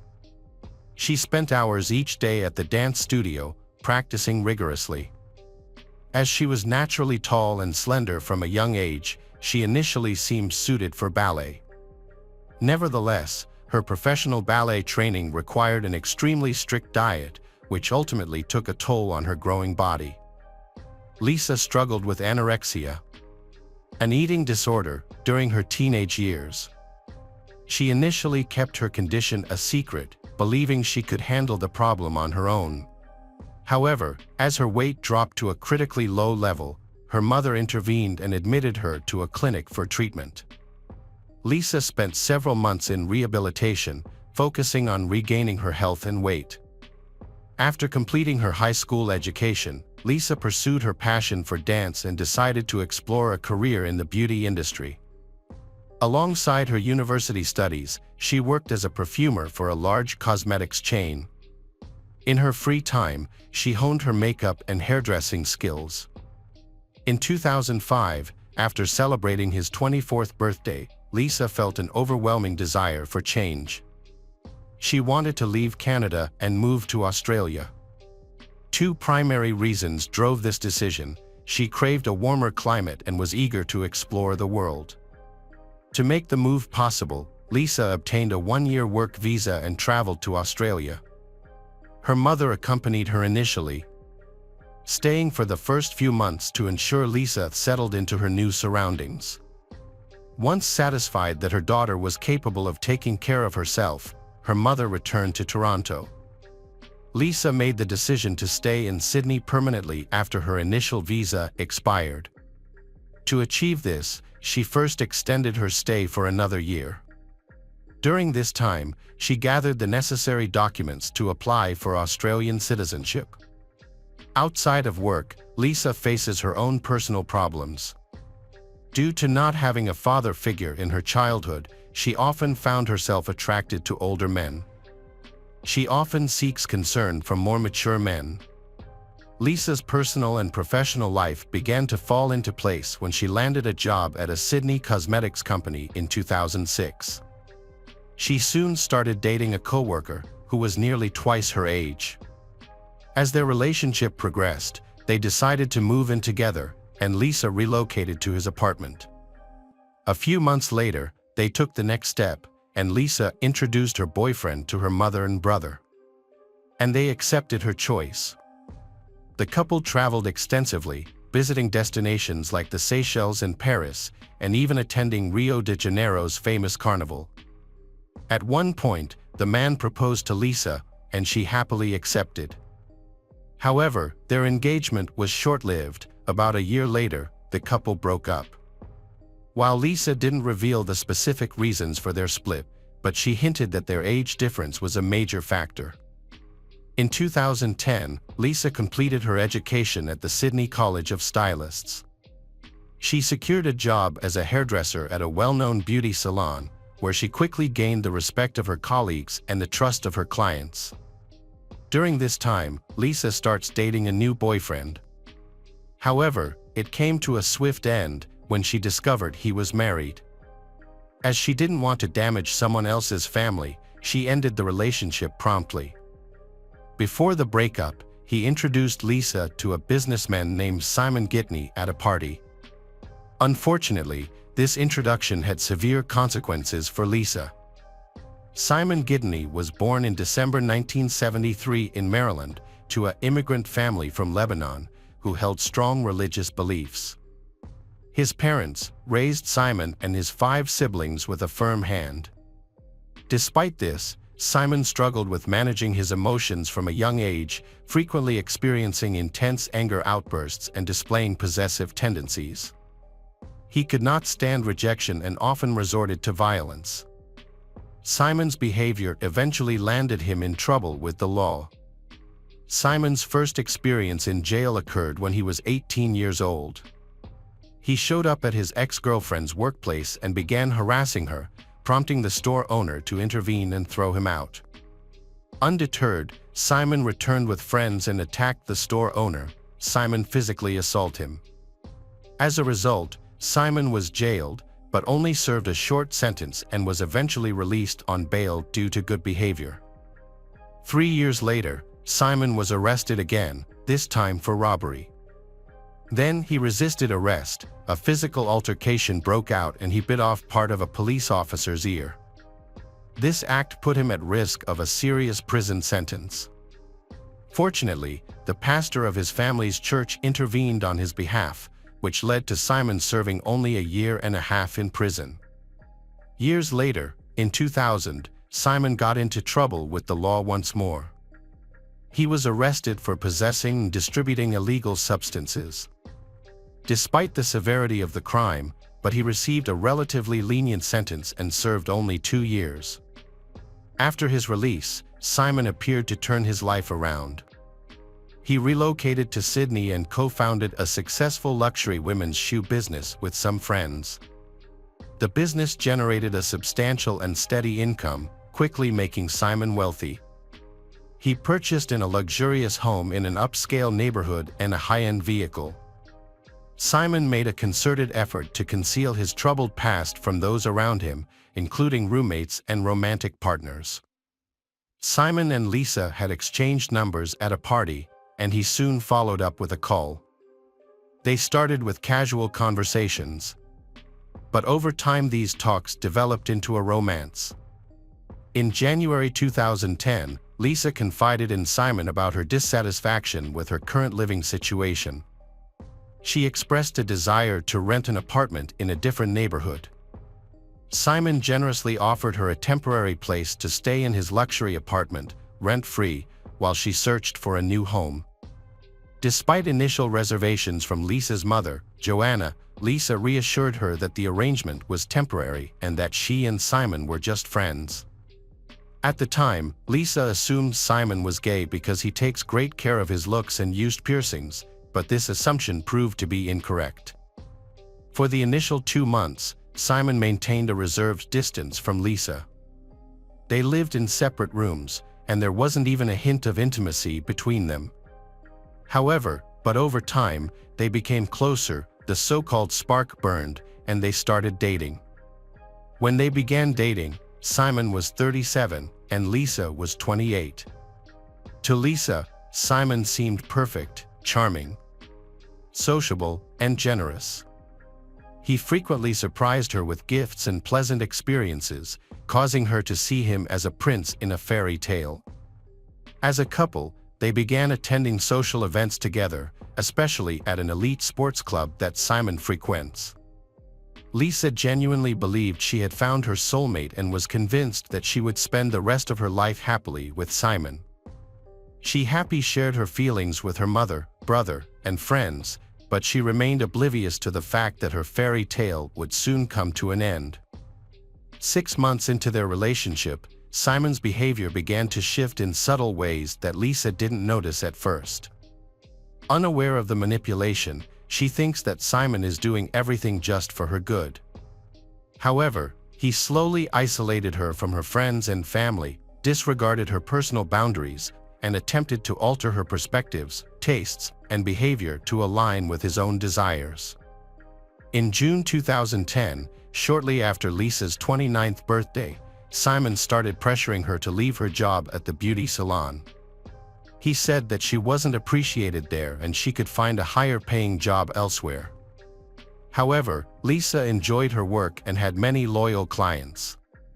She was also satisfied with her income and didn't see a reason to quit, so she refused Simon's suggestion. Simon was not satisfied with Lisa's decision. In August, he took drastic action. He showed up at her salon, causing a huge scandal, forcing her to quit. Despite Lisa was shocked and disappointed by Simon's behavior, but he convinced her that she no longer needed to work, as his income would be enough to support them both comfortably.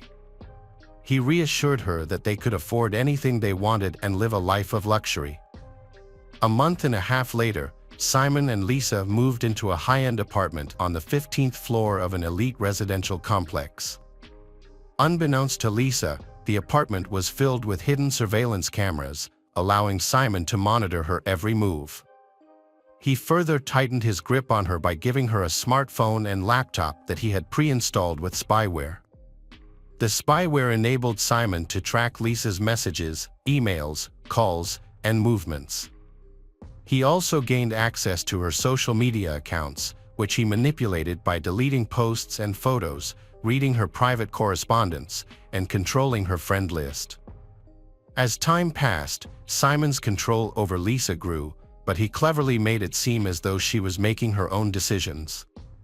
In reality, he had invaded every aspect of her life, leaving her with no sense of privacy. Simon exerted control over Lisa's appearance by prohibiting her from wearing cosmetics, deeming her makeup too bold and unrefined.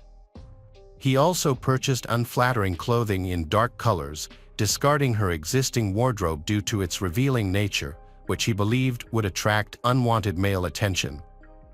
Lisa's movements were restricted as well. Simon would only allow her to leave the apartment if he accompanied her, and even then, they only visited places he had selected. He also barred her from going to the gym, instead buying her expensive exercise equipment for home use, citing this as a suitable alternative. Simon's control extended to Lisa's social life, causing her to lose connections on social media.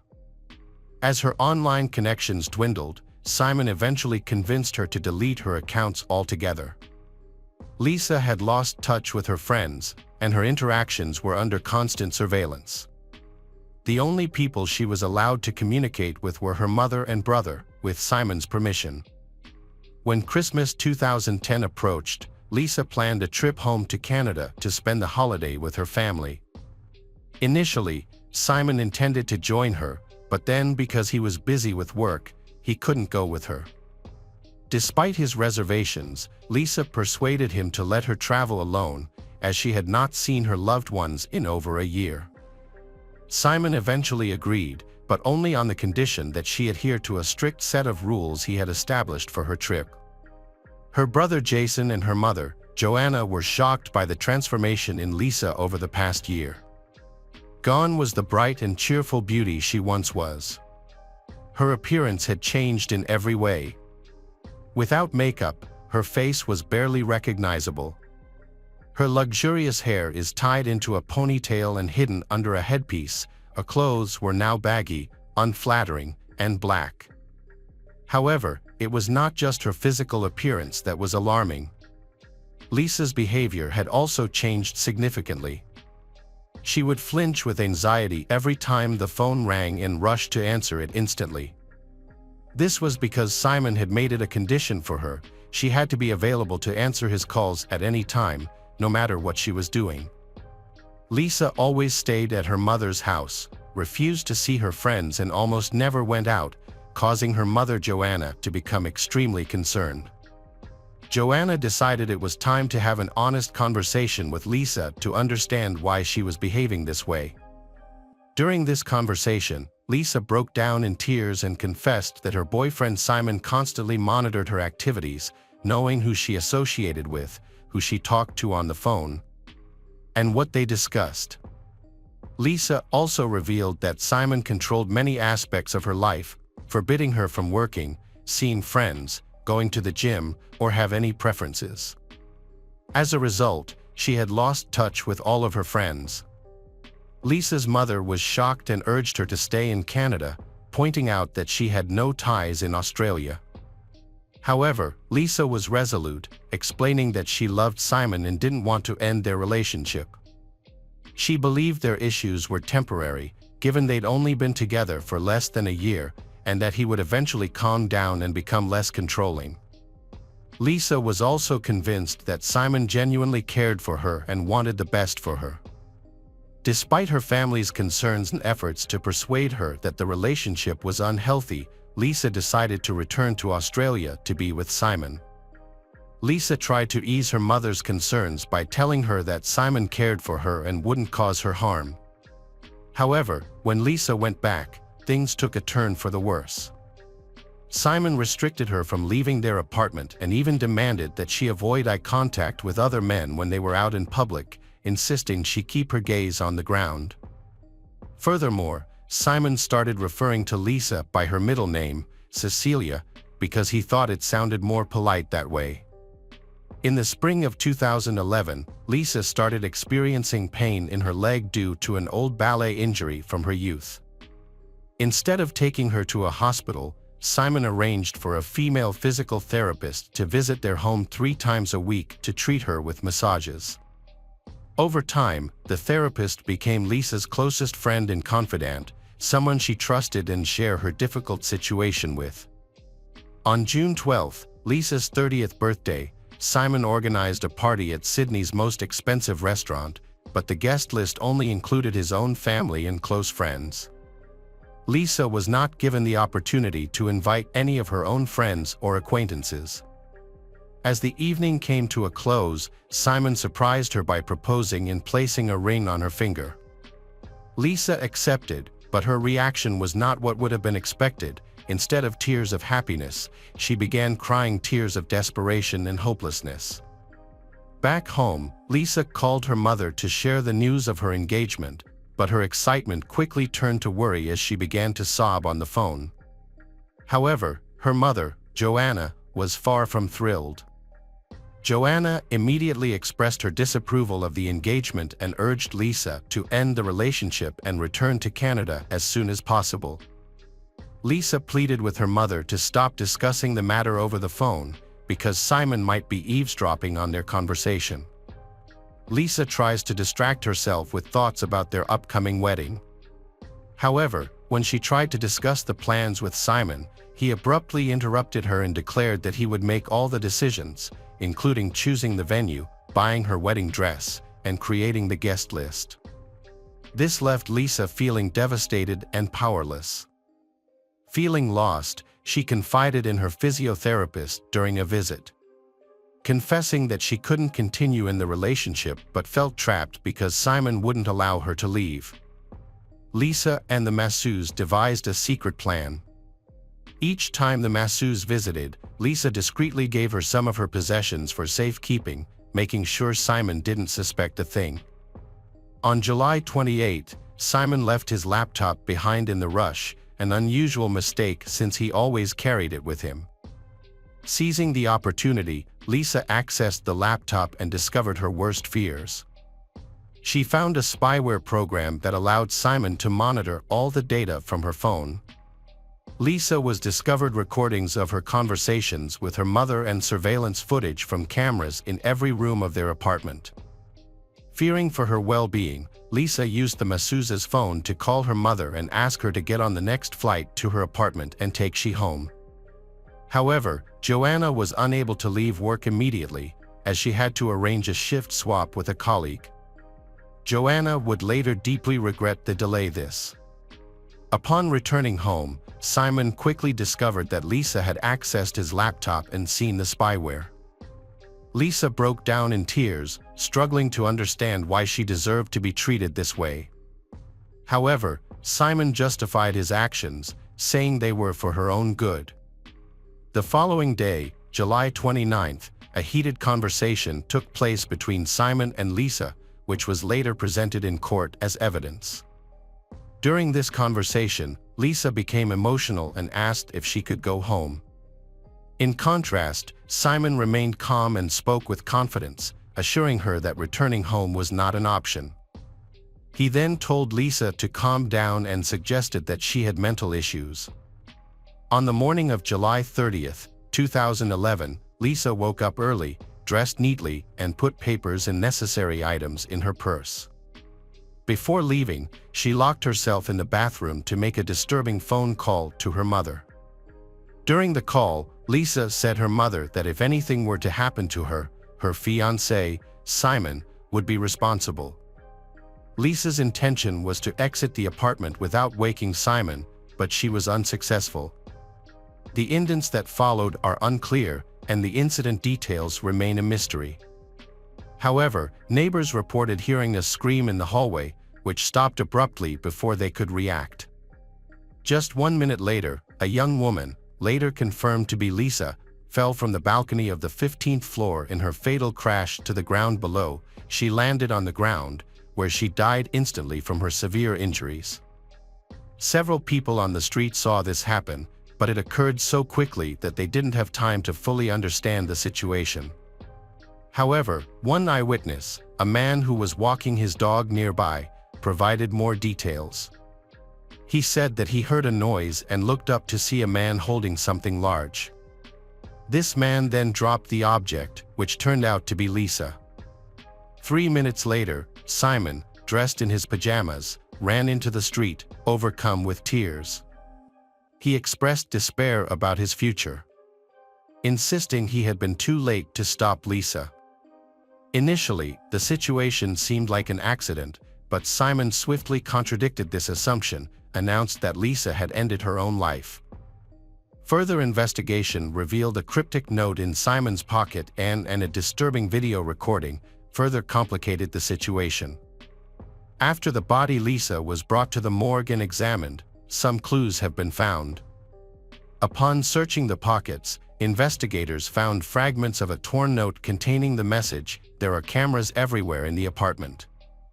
It's likely that Lisa had broken the note into small pieces and scattered them across different pockets to prevent Simon from finding them. Further investigation revealed that the apartment indeed had multiple cameras, but the hard drive containing the footage was missing. However, Simon maintained that there were no video recordings at all. A surveillance camera in the apartment's hallway recorded a disturbing scene.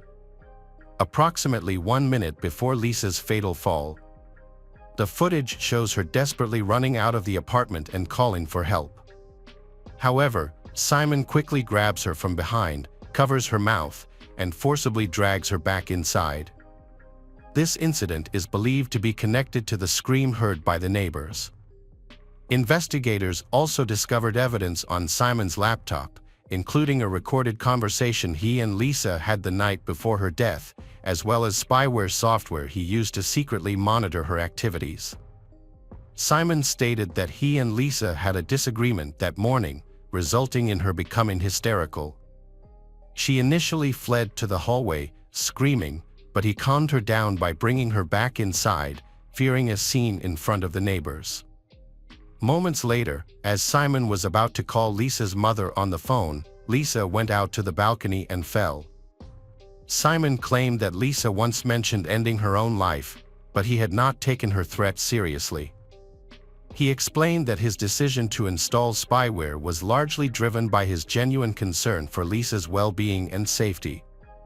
During the trial, Simon was accompanied by his new girlfriend, Rachel Louise, 22 years old, a model who bore a striking resemblance to Lisa. However, it was later suggested that Rachel simply wanted to make a name for herself through this case, so she was willing to talk to the press and appear on television, claiming Simon would never harm a woman. Meanwhile, Simon's lawyers presented a defense that suggested Lisa had a history of mental health struggles, including anxiety and anorexia, for which she had received treatment at a clinic. They imply that these things were the cause of her death. The defense argued that Simon was of short stature, so he could not have lifted Lisa himself, because she was taller than him, thus he would not have been able to throw her off the balcony.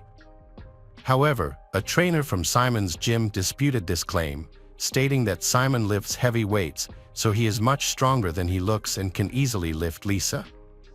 This assertion was supported by the absence of Lisa's fingerprints on the railing and glass barrier, suggesting she could not have jumped on her own as she would have needed to lean on them. The physiotherapist who had treated Lisa took the stand, providing crucial testimony about the abuse Lisa had suffered and the items she had left behind in an attempt to escape. This testimony played a crucial role in the trial. As a result, Simon Gidney was convicted of murdering his fiancée, Lisa Harnham, and sentenced to 26 years in prison, with the possibility of parole after 18 years. Following the verdict, Rachel Louise became enraged, insulting the judge and was subsequently removed from the courtroom. Simon and his lawyers made multiple attempts to contest the court's ruling, but they were unsuccessful, and the original verdict stood. Following the verdict, Rachel broke up with Simon. She said in an interview that they found it difficult to maintain a relationship because he was in prison, although she continues to believe in Simon's innocence. Hello, crime enthusiasts, are you ready for another chilling investigation? The case of Alex Murdaugh. Richard Alexander, Alex Murdaugh, born May 27, 1968, is a member of a prominent and well-connected South Carolina legal family. The Murdaugh family has dominated the region's legal system for more than 100 years, with 3 consecutive generations serving as district attorneys of the 14th Judicial District from 1920 to 2006. However, that dynasty has come to an abrupt end for Alex. The Murdaugh family has been building the foundation for their success for decades. Specifically, when Alex's great-grandfather, Randolph Murdaugh Sr., founded the law firm Peters, Murdaugh, Parker, Elaf, and Dietrich, PMPD, they became an influential family in the area. Their strong presence led to the Hampton area being referred to as Murdaugh County. Alex sought to follow in his family's footsteps and pursued a law degree at the University of North Carolina. While in college, he met and married High's wife, Margaret Maggie Brandstetter, in 1993. They began seeing each other in 1991 and were married on August 14, 1993, at the Second Presbyterian Church in South Carolina. Alex, a personal injury attorney who works at the family firm PMPD, seeks to continue the family legacy. Unlike previous generations of Murdaughs, however, Alex abused the power and influence of the family business to cover up financial crimes, theft, and even suspected murder. His nefarious dealings lasted for more than a decade until his youngest son, Paul, died in a boating accident. Paul's boating accident was the latest in a string of suspicious deaths linked to the Murdaugh family. Many believe that these deaths were not actual accidents but part of a larger cover-up. Given the history and resources of the Murdaugh family, this theory seems plausible, especially considering how they handled Mallory Beach's death. Paul Murdaugh sailed his family boat to a party on Pucas Island on February 23, 2019.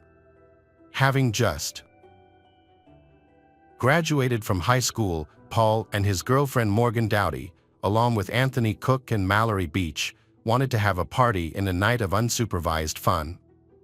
They planned to start the night with a house party and oyster roast on the island.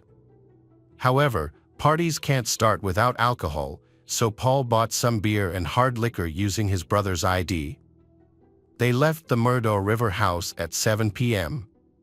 By midnight, they were ready to continue their fun, so Paul decided to steer the boat to downtown Beaufort.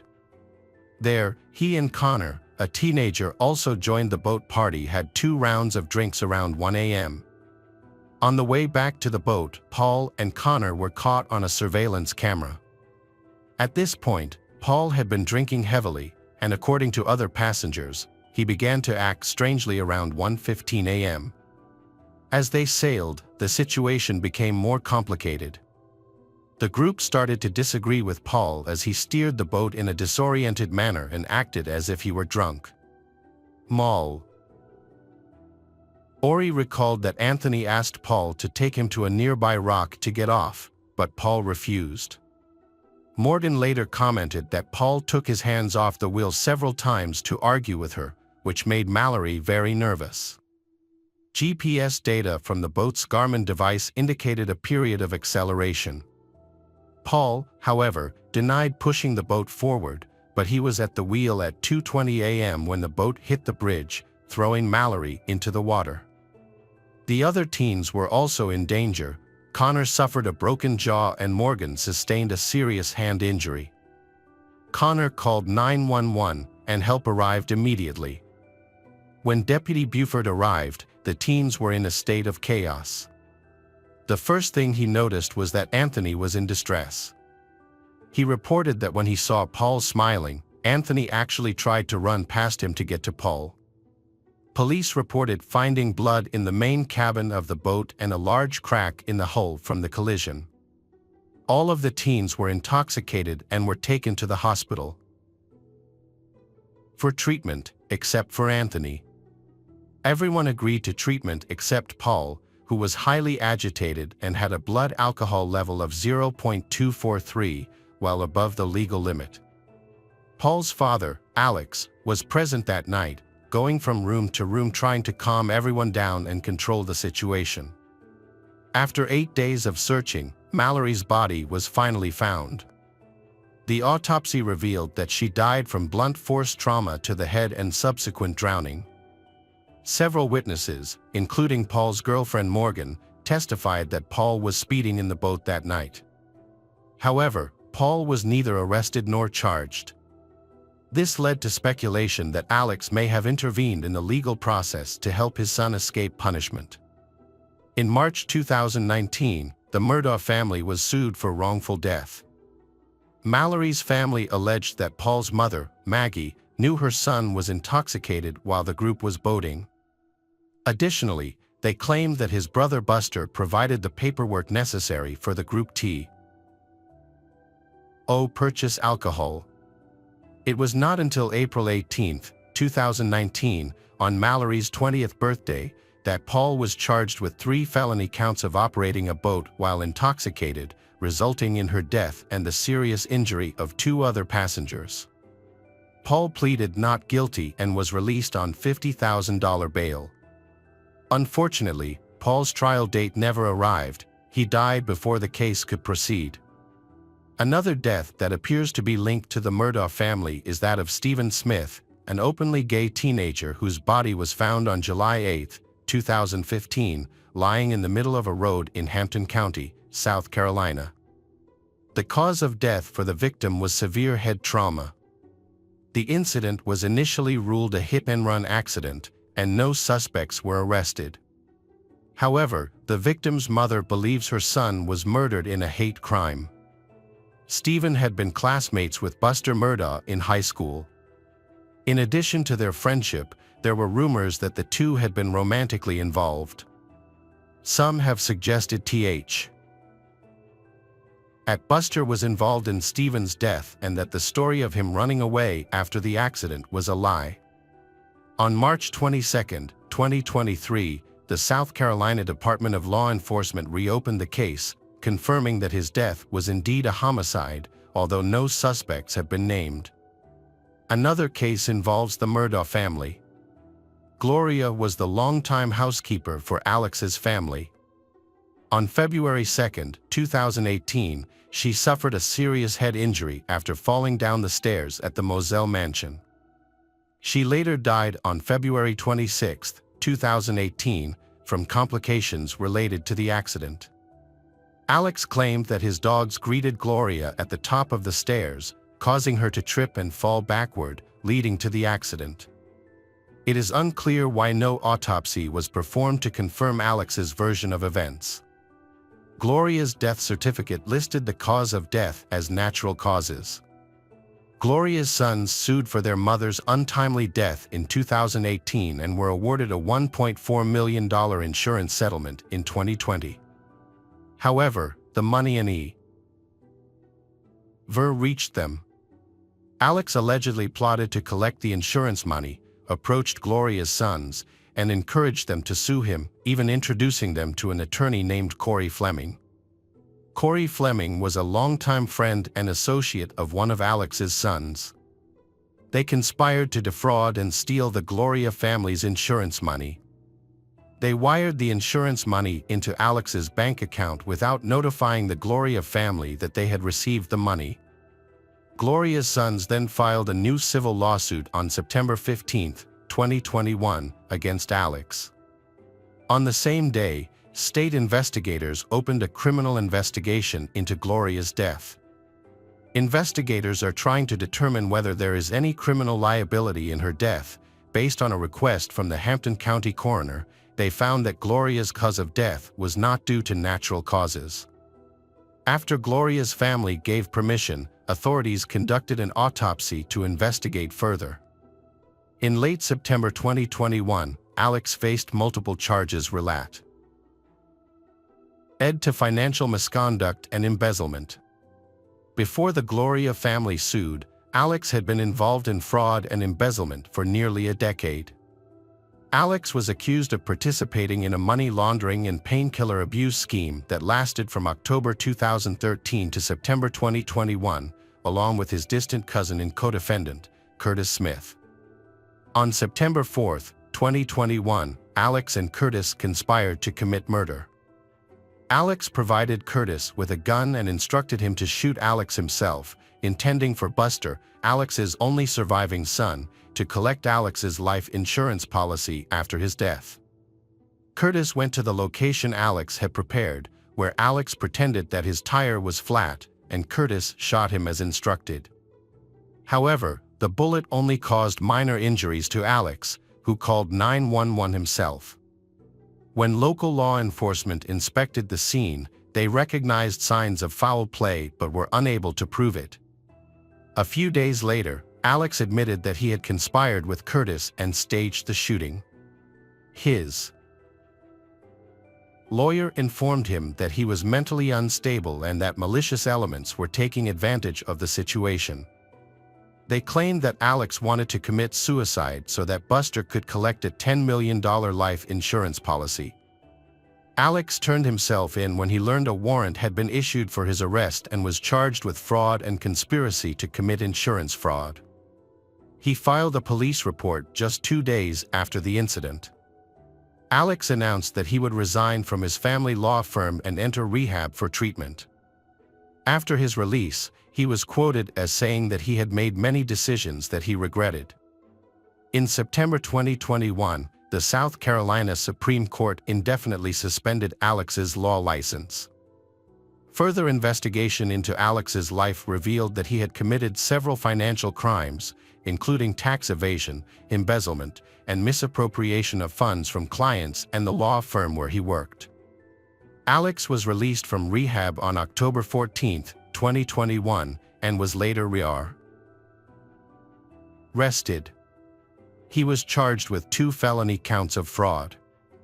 The arrest was based on an investigation into the misappropriation of investment funds related to the unnatural death of Gloria. This time, Alex was denied bail. This was just the beginning of Alex's legal troubles.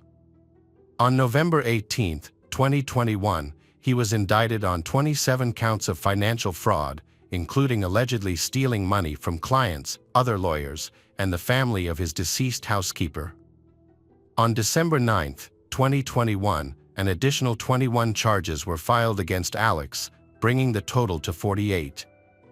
The charges include 1 count of counterfeiting, 4 counts of money laundering, 7 counts of computer crime, and 9 counts of breach of trust with intent to commit fraud, among others.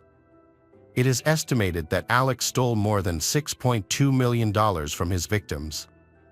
The investigation into Alex's business dealings has been ongoing, with new charges being filed against him. By June 2022, the total number of charges against him had reached 81. On July 13, 2022, when Alex was officially disbarred, he faced a total of 84 criminal charges and 11 lawsuits. Mallory Beach's mother, whose daughter was a 19-year-old victim, was one of several people who filed lawsuits related to the estate of Margaret and Paul Murdaugh. The prominent attorney's alleged financial misconduct has raised questions about his character and conduct. The South Carolina Law Enforcement Division, SLED, has decided to review what they know and have accepted as the truth about the double murder and further investigate the financial crimes against Alex. Investigators realized that this was a troubled marriage. Alex and Maggie were experiencing marital difficulties.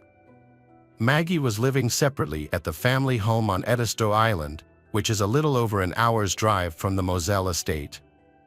Maggie's sister, Marion Branstetter, told police that Maggie had no plans to see her husband on the night of the murder. Alex contacted Maggie on that fateful day, asking her to come to the family hunting lodge. He wanted her to accompany him to visit his father, who was dying and could pass away at any moment. Initially, she did not want to go but texted a friend, saying that her husband's behavior was suspicious and that he might be planning something. She suggested they meet at the hospital instead of following her husband. Eventually, she agreed to drive to the Moselle estate before going to the hospital to visit her ailing father-in-law. However, she was murdered before she had a chance to see him. Maggie and her youngest son were murdered at the Murdaugh family's 1,700-acre farm in Moselle, which included a house, a doghouse, a cabin, and wetlands. Maggie and Paul were shot multiple times near the doghouse. Paul was shot twice with a shotgun, while Maggie was shot 5 times with a different weapon, which ballistics analysis showed was a .300 caliber round from an AR-style rifle. Alex stated that he had taken a long nap that day before visiting his dad, who suffered from dementia. He claimed he was gone for about 45 minutes to an hour and a half, and when he returned, he found his wife and youngest son dead on the floor near the doghouse. Law enforcement reviewed Alex's schedule that night, and he admitted that he had taken a nap on the couch before leaving for his dad. In this case, police investigated the motive behind prominent attorney Alex's murder of his family. Investigators found a key clue. Weeks before the killings, a grand jury subpoenaed Alex's finances for an probe related to his son Paul's 2019 fatal boating accident. This may have been the primary motive. Alex is worried that all his financial wrongdoing will be exposed following a hearing scheduled for June 10, 2021.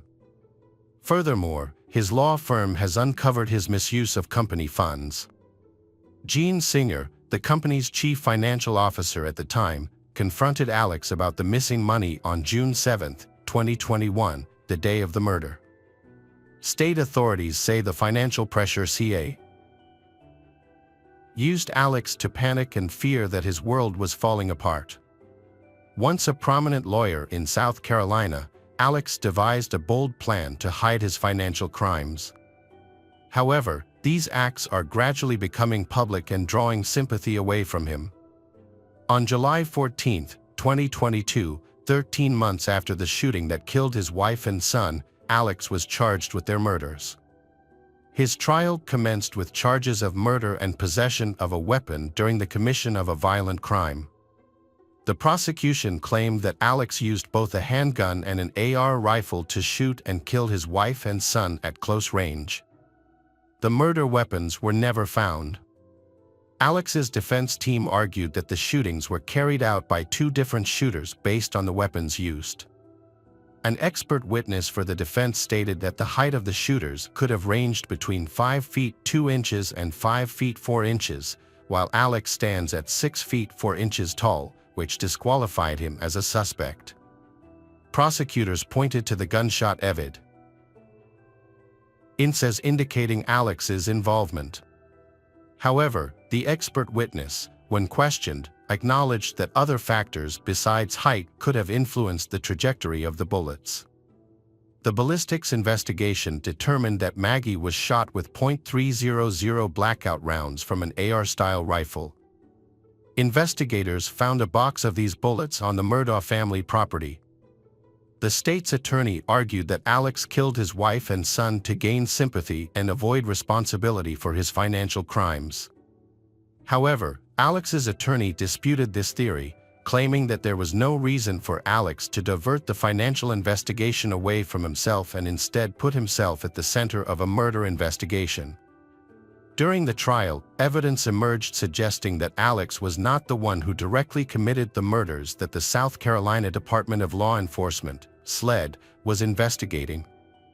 Alex's attorney, Dick Harputlian, argued that he had an alibi for the night of the murders and had an motive to kill Maggie and their youngest son, Paul. He portrayed Alex and Maggie's marriage as one of everlasting love. However, prosecutors presented 2 videos of Alex from the night of the murders, taken hours apart. One was from Paul's Snapchat, and the other was from a law enforcement officer's body camera at the scene of the crime. The Snapchat footage was taken about an hour before the murders. When compared to what Alex was wearing after the incident, there was a clear discrepancy in clothing. In the Snapchat video, Alex was dressed in a blue shirt, which was different from the one he wore that was captured on the police body camera. Investigators concluded that they did not find the blue shirt they were looking for.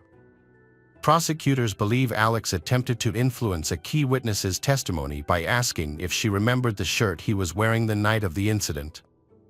Alex's cell phone records showed that he was only at his mother's house for about 15 to 20 minutes.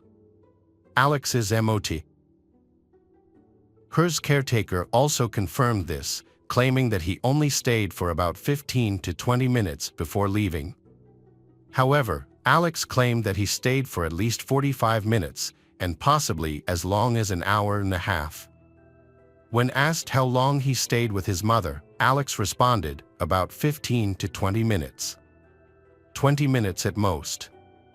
The most important piece of evidence was found on Paul's phone, which was recovered at the scene. It included a video that Paul had recorded at 8:44 p.m., just minutes before investigators believe the murder occurred. The video was recorded in a dog kennel and featured the audio of 3 separate voices. Family and friends identified the voices as those of Paul, Maggie, and Alex. This placed Alex in the vicinity of the murders, although he claimed he was never in the doghouse that night. During the 5th week of the trial, Alex took the stand and insisted that he never intended to harm his wife and son. He admitted that he had lied about his alibi, claiming that his was because he was addicted to opiates and prone to paranoia at the time. Prosecutors argued that after Alex killed his wife and son, he used his wife's phone to make several calls and send text messages to construct his alibi. Cell phone records also showed that Alex and his wife's phones locked within seconds of each other, which was presented to the jury as additional evidence. Based on data from Alex's cell phone, prosecutors noted that he engaged in a number of unusual activities during the timeframe of the murders. They claimed he attempted to conceal or destroy evidence that could link him to the case. However, Alex's attorneys countered this claim by pointing out that Alex's phone activity did not align with his wife's actions, arguing that it was impossible to conclude that he took his wife's phone after the shooting. Ultimately, the video recorded at the dog kennel provided decisive evidence that influenced the case outcome. The jury returned its verdict after 3 hours of deliberation on March 2, 2023. They found Alex guilty on all counts and sentenced him to 2 consecutive life terms without the possibility of parole. In addition, the jury also convicted him of 2 counts of using a weapon in a violent crime, which resulted in an additional 5 years in prison. Alex pleaded guilty to 22 counts of financial crimes as part of a deal but maintained his innocence regarding the murders of his wife and son. On March 9, 2023, he filed an appeal of his double murder conviction. During the trial, Alex's attorney filed a motion for a new trial after discovering evidence of jury tampering by Rebecca Hill, a Culleton County court clerk. Rebecca allegedly advised the jury not to believe Alex's testimony and the other evidence presented by the defense. She also allegedly pressured the jury to quickly return a guilty verdict and misrepresented key information to the judge. A hearing will be held for Alex's attorneys to present evidence and witnesses to support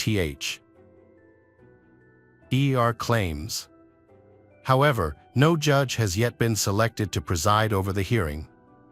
With Alex's appeal, more than 100 drug and financial crime charges, and multiple lawsuits pending, we can expect that more new information about Alex will be revealed in the future.